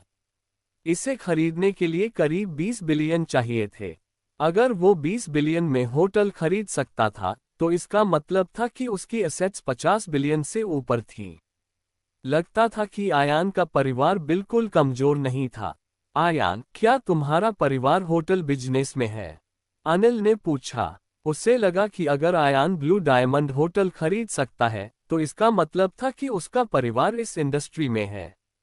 वो इसे सिर्फ इसलिए खरीद रहा था ताकि चंद्रा नगर में उसका मोनोपोली हो, वरना कौन 20 बिलियन में होटल खरीदेगा। इस वक्त वो अब आयान को कम नहीं आंक रहा था। उल्टा वो उससे जान पहचान बनाना चाहता था। नहीं, मुझे बस वहां का खाना पसंद आया और वो मेरी यूनिवर्सिटी के पास है, तो मैंने खरीद लिया, आयान ने जवाब दिया। क्या क्या बात है? दीपक को छोड़कर वहां मौजूद हर इंसान आयान को हैरानी भरी नजरों से देख रहा था। उसने 20 बिलियन में 8 स्टार होटल इसलिए खरीदा क्योंकि उसे खाना पसंद था। वो 20 बिलियन थे, 2 मिलियन नहीं। यहाँ मौजूद लोग एससीसी के पुराने मेंबर्स थे। भले ही ज्यादातर नॉर्मल मेंबर्स थे, लेकिन वो उन अपस्टार्ट्स की तरह नहीं थे। लेकिन उन्होंने कभी किसी को 20 बिलियन सिर्फ अच्छा खाना खाने की इच्छा पूरी करने के लिए खर्च करते नहीं देखा था। हाँ आयान, तुम तो मजेदार हो, अनिल ने हंसते हुए कहा। आयान ने कंधे उचकाए और समझाया, नहीं, मैं सच बोलूं तो भी कोई यकीन नहीं करेगा। जल्दी ही आयान को एससीसी में ज्वाइन करने की प्रक्रिया पूरी हो गई। वो अब एससीसी का नॉर्मल मेंबर था। असल में अगर उसे एससीसी में किसी और ने रेफर किया था तो प्रक्रिया सिर्फ एक फॉर्मेलिटी थी, क्योंकि कोई भी अपनी कोटा उस इंसान को रिकमेंड करने में बर्बाद नहीं करता जो रिक्वायरमेंट्स पूरी न करता हो। एससीसी का बैज हेडक्वार्टर्स से पोस्ट होने में 3 दिन लगने वाले थे। आयान को लगा कि नॉर्मल मेंबर होना थोड़ा कम था, लेकिन इंट्रोडक्शन में लिखा था कि टी अपग्रेड करने के लिए उसे एससीसी के लिए कुछ कंट्रीब्यूशन करना होगा। कंट्रीब्यूशन क्या था, ये नहीं बताया गया था। इसलिए आयान ने पूछा, दीपक, मुझे मिडिल टीयर मेंबर में अपग्रेड करने के लिए किस तरह का कंट्रीब्यूशन करना चाहिए? क्या तुम ज्वाइन करते ही अपग्रेड करना चाहते हो? मैं बस पूछ रहा हूँ। इंट्रोडक्शन में नहीं लिखा कि कंट्रीब्यूशन क्या माना जाता है। असल में नॉर्मल मेंबर से मिडिल टीयर मेंबर में अपग्रेड करना काफी आसान है। जब भी कोई एक्टिविटी हो, तुम अपनी ताकत के मुताबिक कुछ कर सकते हो। कुछ साल काम करने के बाद तुम मिडिल टीयर में अपग्रेड हो जाओगे। कोई और तरीका है? सबसे आसान और तेज तरीका है 1 बिलियन डोनेट करना। फिर तुम ऑटोमेटिकली मिडिल टीयर में अपग्रेड हो जाओगे। मैं सिर्फ 1 बिलियन डोनेट करके अपग्रेड हो सकता हूँ। आयान रोमांचित था। उसे अभी भी चिंता थी कि वो अपने पैसे कहाँ खर्च करेगा। उसके पास सिर्फ 100 सुपर रिच पॉइंट्स बचे थे। सुपर रिच पॉइंट्स इतने पावरफुल थे, उसे और बचाकर रखने चाहिए ताकि इमरजेंसी में काम आए। अगर मैं हाई टीयर में अपग्रेड करना चाहूँ तो क्या मैं डोनेट कर सकता हूँ? कितना डोनेट करना होगा? आयान, तुम सच में डोनेट करने की प्लानिंग कर रहे हो? इसकी जरूरत नहीं है। हायर टीयर से बस थोड़े ज्यादा प्रिविलेज मिलते हैं। इतना पैसा खर्च करना वर्थ नहीं है। मुझे लगता है ये वर्थ है। जो कुछ पैसे से सॉल्व हो सकता है, वो प्रॉब्लम ही नहीं है, आयान ने बनावटी तरीके से कहा। सबने ये सुना तो सोचा कि आयान सही है। कितना डोमिनेटिंग था। आयान, नॉर्मल से मिडिल टीयर में अपग्रेड करने के लिए 1 बिलियन डोनेट करना होगा। लेकिन अगर तुम मिडिल टीयर से हाई टीयर में जाना चाहते हो तो अमाउंट 10 गुना होगा और तुम्हें 10 बिलियन डोनेट करने होंगे। क्या तुम फिर भी करना चाहते हो? हाँ, सच में, हाँ। आखिरकार आयान ने 11 बिलियन खर्च करके एससीसी का हाई टीयर मेंबर बन गया। इस वक्त बाकी मेंबर्स को छोड़कर दीपक को भी लगा कि आयान का दिमाग ठीक नहीं है। भले ही तुम किसी छुपे हुए अरिस्टोक्रेटिक परिवार के वारिस हो, ये 11 बिलियन है। ढेर सारी लिस्टेड कंपनियां भी इतनी वैल्यू की नहीं होती। वहां मौजूद लोगों में से आधे से ज्यादा लोग 10 बिलियन नहीं निकाल सकते थे। अगर निकाल भी सकते तो वो अपने परिवार की सारी असेट्स खाली कर देते। दीपक उनमें सबसे अमीर था और 11 बिलियन उसकी असेट्स का करीब 1/5वां हिस्सा था। लेकिन वो अपने पैसे सिर्फ प्रोजेक्ट्स या फिक्स्ड असेट्स में इन्वेस्ट करने के लिए इस्तेमाल करता था। अगर उसे अभी 10 बिलियन निकालने पड़ते तो उसे बहुत मुश्किल होती। इस दुनिया में कितने लोग अभी भी हजारों रुपये की सैलरी के लिए अपनी जान झोंक रहे हैं। 11 बिलियन रखकर अपनी जिंदगी में मजे करना अच्छा नहीं था। ये समझ से बाहर था। सबको लगा कि आयान पागल है। सिर्फ आयान ही चुपके से रोमांचित था कि उसने 110 और सुपर रिच पॉइंट्स जोड़ लिए।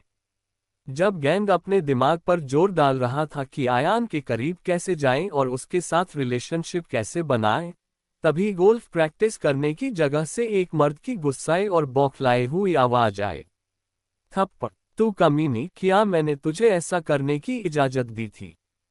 फिर उन्हें एक औरत की दबी हुई सिसकियां सुनाई दी। कुछ लोग वहां गए और उस मर्द को पीछे खींच लिया।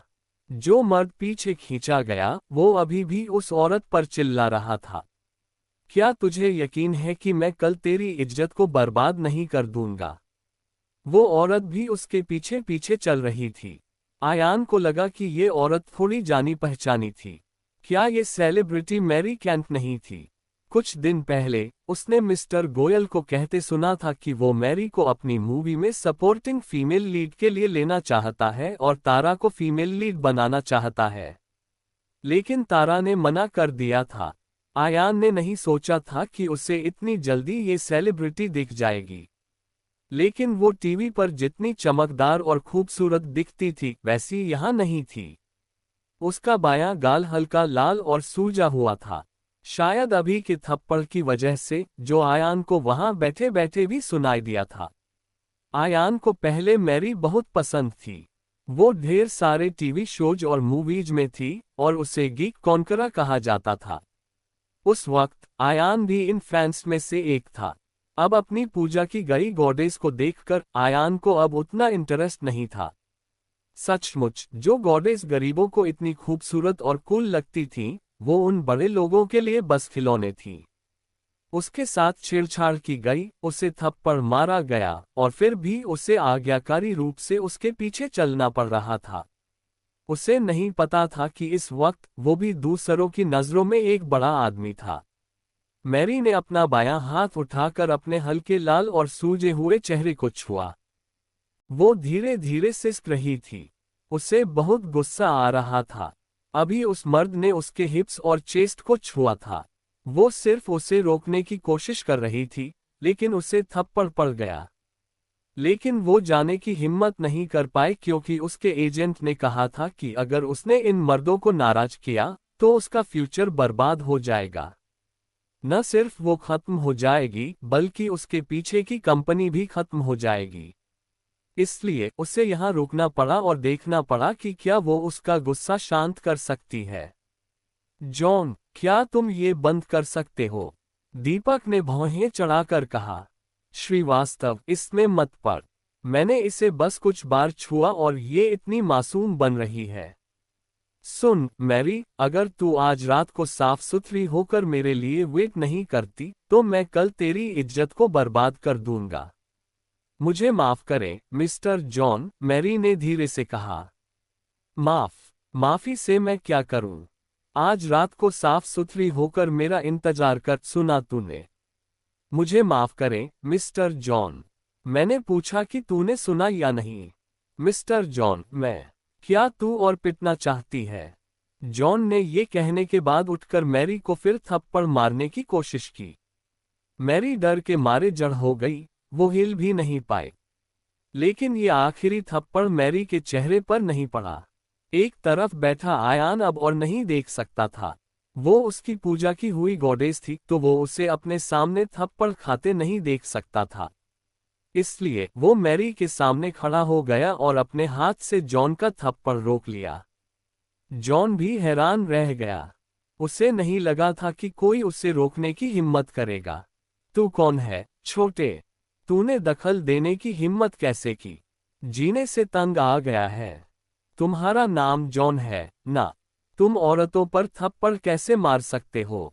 क्या तुम मर्द हो? जब दोनों लड़ने वाले थे, दीपक जल्दी से उनके बीच में आया और बोला, जॉन, आयान, हम सब एक परिवार हैं, कुछ जल्दबाजी मत करो।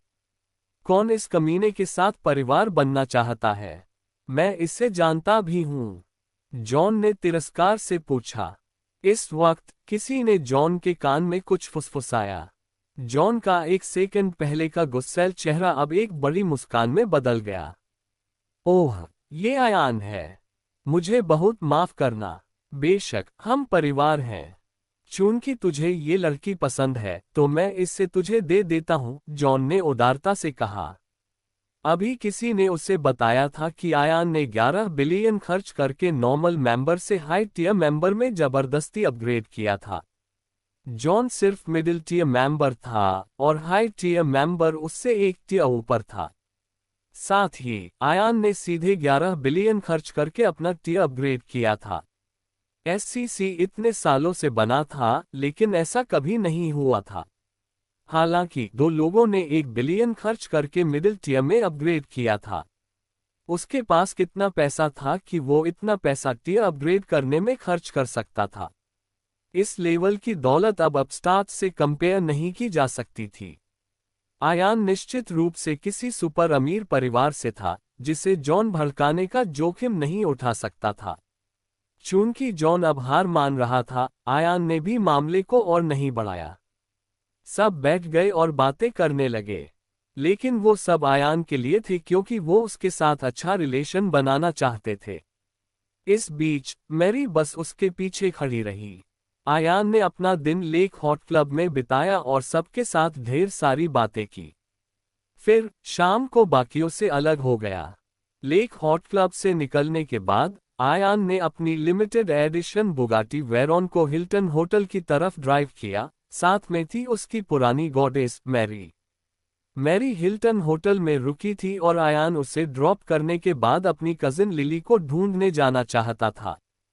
गाड़ी में, mister Raizada, thank you, Mary ने कृतज्ञता से कहा। अगर आयान नहीं होता तो वो खत्म हो जाती क्योंकि या तो उसे जॉन के नीचे जाना पड़ता या उसकी इज्जत बर्बाद हो जाती। उसे एक बार भी शक नहीं था कि जॉन के पास वो काबिलियत थी या नहीं। यहां तक कि उसका बॉस भी इस इंसान से डरता था। उसने हल्के से सिर घुमाकर आयान का साइड प्रोफाइल देखा और मंत्रमुग्ध हो गई।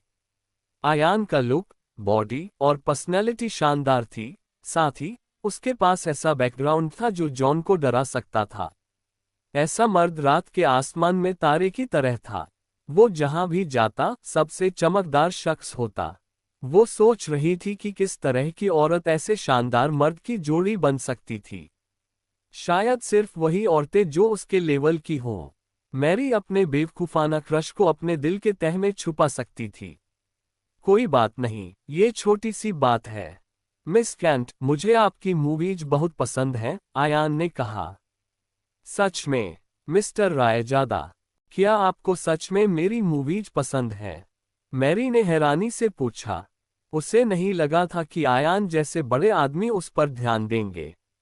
ये उसे हैरानी से भर गया। आयान हैरान रह गया। क्या तुम्हें सच में इतनी हैरानी हो रही है? तुम नई गीक कॉन्करर हो और 4 उभरते सितारों में से एक हो। मेरे लिए तुम्हारी मूवीज पसंद करना अजीब है। मेरी यूनिवर्सिटी में इतने सारे लोग तुम्हारी मूवीज को प्यार करते हैं। न सिर्फ तुम्हारी मूवीज, मेरे डॉर्मिट्री में तुम्हारे बिकिनी वाले 2 पोस्टर भी हैं।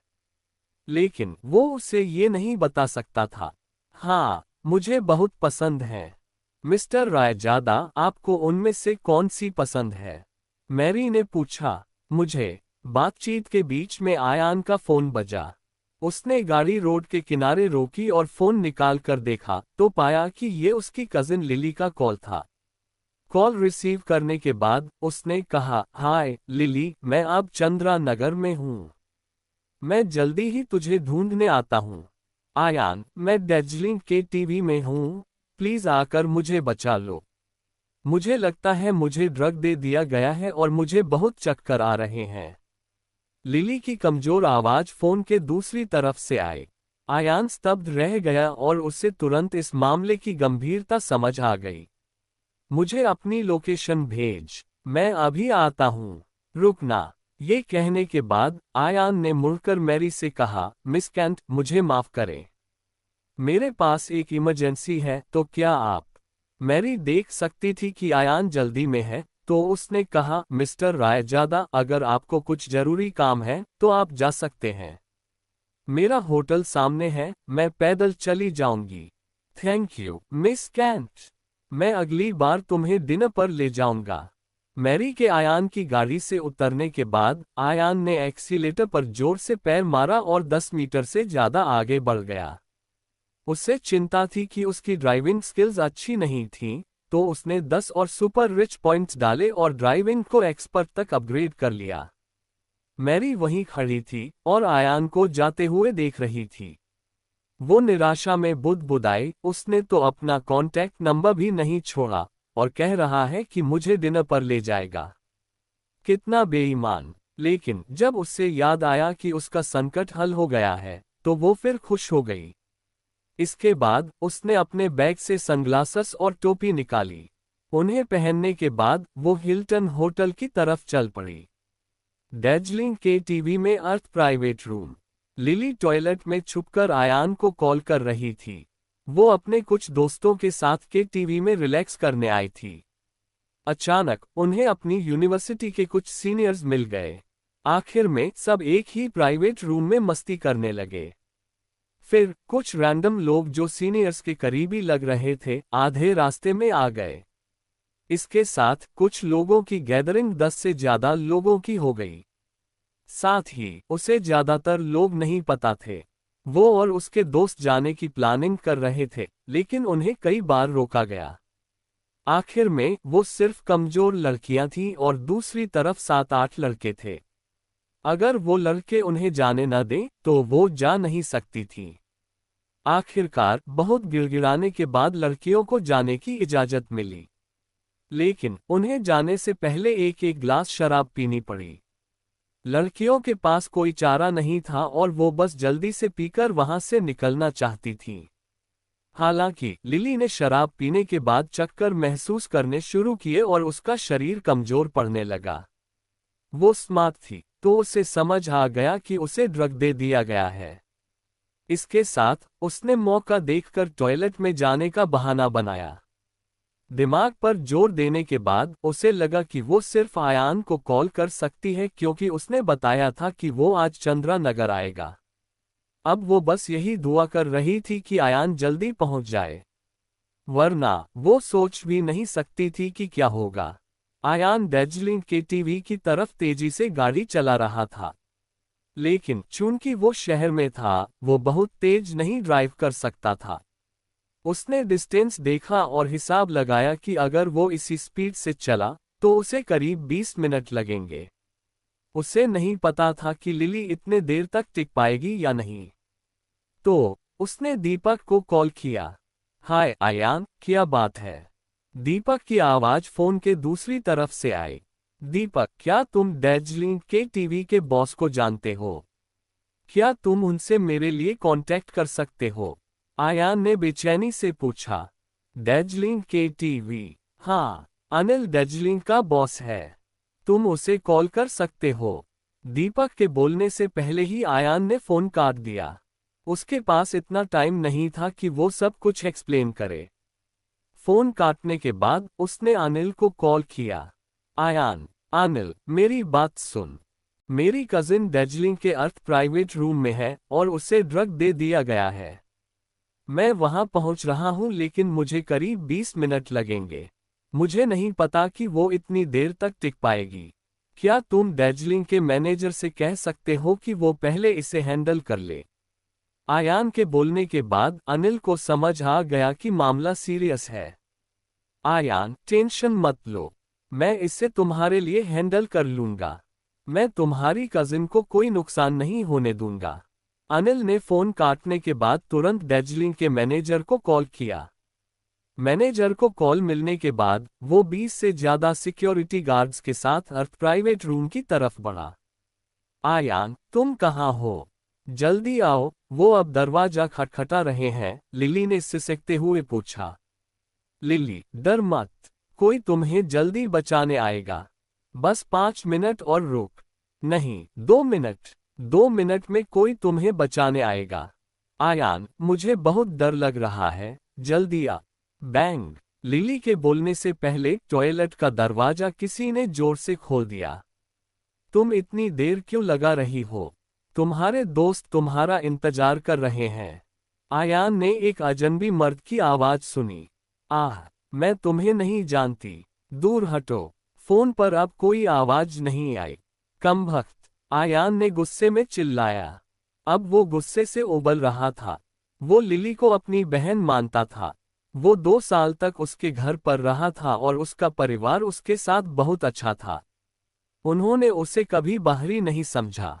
जब लिली का भाई पैदा हुआ, तब भी उसकी आंटी और अंकल ने आयान को अपने बेटे की तरह ट्रीट किया। अगर लिली को उसके सामने कुछ हो गया, तो वो अपनी आंटी और अंकल को क्या मुंह दिखाएगा? लेकिन वो अब बेबस था। वो बस उम्मीद कर सकता था कि अनिल अपने वादे का पक्का हो। अपनी कजिन लिली की चीखें फोन पर सुनने के बाद आयान को अब कोई परवाह नहीं थी। भले ही रोड पर ढेर सारी गाड़ियां थीं, उसने ओवरटेक करना शुरू कर दिया। वो एक के बाद एक गाड़ी को पास करता गया और कई बार टक्कर होने की नौबत आई, लेकिन अपनी एक्सपर्ट ड्राइविंग स्किल्स से उसने उन्हें बचा लिया। दार्जिलिंग के टीवी के अर्थ प्राइवेट रूम में लोकेश लियोनार्ड टॉयलेट का दरवाजा खटखटा रहा था। लिली अभी अभी अंदर गई थी और बाहर नहीं निकली थी। ड्रग का असर अब शुरू हो गया होगा और वो अंदर घुसने के लिए तैयार था। जब उसने सोचा कि लिली जैसी शानदार जूनियर अब उसकी होने वाली है, तो लोकेश बहुत एक्साइटेड हो गया। उसने इतना टाइम और मेहनत इसकी प्लानिंग में लगाई थी, बस आज रात के फाइनल मोमेंट के लिए। उसने कई बार दरवाजा खटखटाया लेकिन कोई जवाब नहीं मिला। लोकेश अब और इंतजार नहीं करना चाहता था, तो उसने सीधे दरवाजे को लात मारकर खोल दिया। जब उसने लिली को फोन पर देखा, तो लोकेश तेजी से उसकी तरफ बढ़ा और फोन छीनकर कॉल काट दी। फिर उसने लिली का हाथ पकड़ा और उसे बाहर खींच लिया। लिली को टॉयलेट से बाहर खींचने के बाद उसने देखा कि बाकी लोग अपने अपने टारगेट्स पर एक्शन लेना शुरू कर चुके थे। लोकेश अब खुद को रोक नहीं पाया और उसने लिली को पीछे से पकड़ लिया। चूंकि लिली को ड्रग दे दिया गया था, उसका शरीर कमजोर और नर्म हो गया था। वो बिल्कुल रजिस्ट नहीं कर पा रही थी। भले ही उसे ड्रग न दिया गया होता, वो एक बड़े मर्द के खिलाफ कैसे जीत सकती थी? वो पूरी तरह निराश हो चुकी थी। प्राइवेट रूम में वापस खींचे जाने के बाद उसने देखा कि उसके दोस्तों को बाकी मर्द परेशान कर रहे थे। भले ही वो होश में थे, लेकिन वो जरा भी ताकत नहीं लगा पा रहे थे और सिर्फ उनका फायदा उठाया जा रहा था। लिली अपने और बाकी सबके फ्यूचर का अंदाजा लगा सकती थी। जिस मर्द ने उसे बाहर खींचा था, वो उसे पीछे से पकड़े हुए था। वो उससे पूरी ताकत से लड़ रही थी, लेकिन इसका कोई फायदा नहीं था। इस वक्त अर्थ प्राइवेट रूम का दरवाजा बाहर से जोर से खोला गया। फिर बाहर से 20 से ज्यादा सिक्योरिटी गार्ड्स इलेक्ट्रिक बैटन्स के साथ अंदर आए। कमबख्त, हिलो मत, अगर कोई हिला तो उसका सिर फोड़ दूंगा। दार्जिलिंग के टीवी का मैनेजर मुकेश हॉलैंडर दरवाजे से अंदर आया। रूम में सब हैरान रह गए और किसी की हिम्मत नहीं हुई कि वो हिले। आप में से मिस लिली ग्रे कौन है? मुकेश ने पूछा। मैं हूं। लिली जल्दी से लोकेश की पकड़ से निकली और मुकेश की तरफ दौड़ी। उसे लगा कि ये शख्स वही होगा जिसे आयान ने उसे बचाने के लिए भेजा है। लेकिन 2 कदम चलने के बाद उसके घुटने जवाब दे गए और वो फर्श पर गिर पड़ी। जल्दी से मिस ग्रेग को सोफे तक ले जाओ, मुकेश ने अपने बगल के सिक्योरिटी गार्ड से कहा।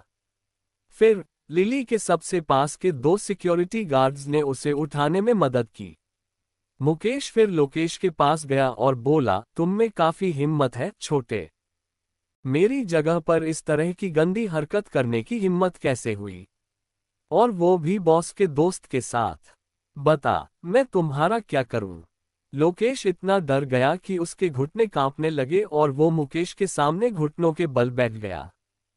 फिर उसने खुद को थप्पड़ मारते हुए कहा, मुकेश, मैं गलत था। प्लीज मुझ पर रहम करो। हम पहले डिनर पर मिले थे। मेरे पिता टिम लियोनार्ड हैं। वो बुरी तरह डर गया था। भले ही मुकेश सिर्फ दार्जिलिंग के टीवी का मैनेजर था, लेकिन वो गैंगस्टर्स के बीच भी एक फेमस सैवेज था। अब वो दार्जिलिंग के टीवी के पीछे के बॉस के लिए काम कर रहा था। कहा जाता था कि दार्जिलिंग के टीवी का बॉस बहुत मिस्टीरियस था। उसके पिता सिर्फ एक कंपनी के मालिक थे और वो दूसरी पार्टी से बहुत पीछे थे। लिली दार्जिलिंग के टीवी के बॉस की दोस्त थी। उन दो बच्चों ने उसे बहुत बड़ी मुसीबत में डाल दिया था। लोकेश को लगा कि उसकी जिंदगी आज से डाउनहिल जा सकती थी। न सिर्फ वो इस मुसीबत से नहीं निकल पाएगा, बल्कि शायद वो अपने पिता को भी मुश्किल में डाल देगा। मुकेश ने लोकेश को देखा, जो उसके सामने घुटनों के बल बैठा था और खुद को जोर जोर से थप्पड़ मार रहा था। अगर ये कुछ साल पहले होता तो वो शायद कुछ कहे बिना ही एक्शन ले लेता। लेकिन अपने मौजूदा बॉस के लिए काम करने के बाद उसने बहुत कुछ सीखा था। कभी कभी हिंसा से कुछ हल नहीं होता। साथ ही एक लीडर के तौर पर हिंसा से प्रॉब्लम सॉल्व करना उसके लिए लो लेवल था। अब वो अपनी आइडेंटिटी, बैकग्राउंड और काबिलियत का इस्तेमाल करके दूसरी पार्टी को दबाना पसंद करता था, जैसा कि सामने बैठे इस इंसान के साथ हुआ। जैसे ही उसने मुकेश का नाम सुना, वो सीधे झुककर माफी मांगने लगा। यहाँ आओ, मुकेश ने बाकी गैंग से कहा। बाकी लोग डरते डरते पास आए और लोकेश के बगल में घुटनों के बल बैठ गए। इसके बाद उन्होंने भी खुद को थप्पड़ मारना शुरू कर दिया। अगर लोकेश की हिम्मत नहीं थी कि वो मुकेश से टकराए, तो जाहिर है उनकी भी हिम्मत नहीं थी। कुछ मिनट बाद फर्श पर घुटनों के बल बैठे लोगों के चेहरे थप्पड़ों से सूज गए थे। उनके होठों के कोनों पर खून था, लेकिन उन्होंने रुकने की हिम्मत नहीं की। अगर मुकेश ने उनके खिलाफ एक्शन लिया, तो ये कुछ थप्पड़ों जितना आसान नहीं होता। बस करो, रुको, मुकेश ने कहा। Thank you Mukesh, thank you Mukesh. सबको ऐसा लगा जैसे उनके सिर से बहुत बड़ा बोझ उतर गया हो। इस वक्त आयान आखिरकार पहुंच गया। जब वो प्राइवेट रूम में घुसा तो उसने 20-30 सिक्योरिटी गार्ड्स को इलेक्ट्रिक बटन्स के साथ देखा और रूम के बीच में कुछ लोग घुटनों पर बैठे थे। उनके चेहरे सूजे हुए थे और उनके होठों के कोनों पर खून था। इस बीच लिली सोफे पर बैठी थी। लिली, आयान। लिली को देखते ही रोना आ गया। आयान जल्दी से पास गया और लिली को अपनी बाहों में खींच लिया। अब सब खत्म हो गया। सब कुछ खत्म हो गया, आयान ने उसे सांत्वना दी। आप मिस्टर रयजादा होंगे। मुकेश ने भी आयान को देख लिया। हेलो, मैं आयान हूँ। मेरी बहन को बचाने के लिए थैंक यू। आपको इतना पोलाइट होने की जरूरत नहीं, मिस्टर रयजादा। मुझे माफी मांगनी चाहिए क्योंकि ये मेरी टेरिटरी में हुआ, मुकेश ने विनम्रता से कहा। ये वो इंसान था जिसे उसके बॉस ने अच्छे से सर्व करने को कहा था। जाहिर है वो आयान की अनदेखी नहीं कर सकता था। मिस्टर रयजादा, इनका क्या करना है? मुकेश ने पूछा। जमीन पर बैठे लोग जोर से सांस लेने की भी हिम्मत नहीं कर रहे थे। उन्हें अभी की बातचीत से समझ आ गया था कि आयान कोई आम इंसान नहीं है। आयान शायद दार्जिलिंग के टीवी के बॉस का दोस्त था। आयान ने जमीन पर घुटनों के बल बैठे लोगों को देखा। अगर लिली को कुछ हो गया होता, तो शायद वो खुद को रोक नहीं पाता और इन लोगों को अपाहिज कर देता। लेकिन चूंकि लिली ठीक थी, उसने खुद को शांत कर लिया। लिली, तुम्हें लगता है हमें इनका क्या करना चाहिए? आयान ने लिली से पूछा। आयान, मैं बस जल्दी से इस जगह से निकलना चाहती हूँ, लिली ने कमजोर आवाज में जवाब दिया। ठीक है, हम इसे अनिल को हैंडल करने देंगे। ये कहते हुए आयान ने लिली को सहारा दिया और निकलने वाला था। आयान, वो मेरी रूममेट्स हैं।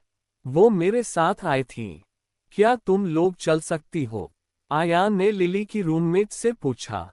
हाँ, तीनों ने एक साथ जवाब दिया। तो चलो, साथ में वापस चलते हैं। आयान ने लिली को सहारा देते हुए आगे बढ़ाया, जबकि उसकी रूममेट्स उनके पीछे पीछे चलीं। आयान के जाने के बाद मुकेश ने अपना फोन निकाला और कॉल किया। हो गया? अनिल ने पूछा। हो गया। मिस्टर रयजादा चले गए और उनकी बहन भी ठीक है, मुकेश ने जवाब दिया। ठीक है, अच्छा किया। लेकिन मिस्टर रायजादा ने जाने से पहले कहा कि इन बदमाशों को आप हैंडल करें। ये लोग कौन हैं? ये कुछ कंपनी ओनर्स के बच्चे होने चाहिए। इन्हें जेल भेज दो, फिर उनके परिवारों का क्या करना है तुम डिसाइड करो। हाँ बॉस।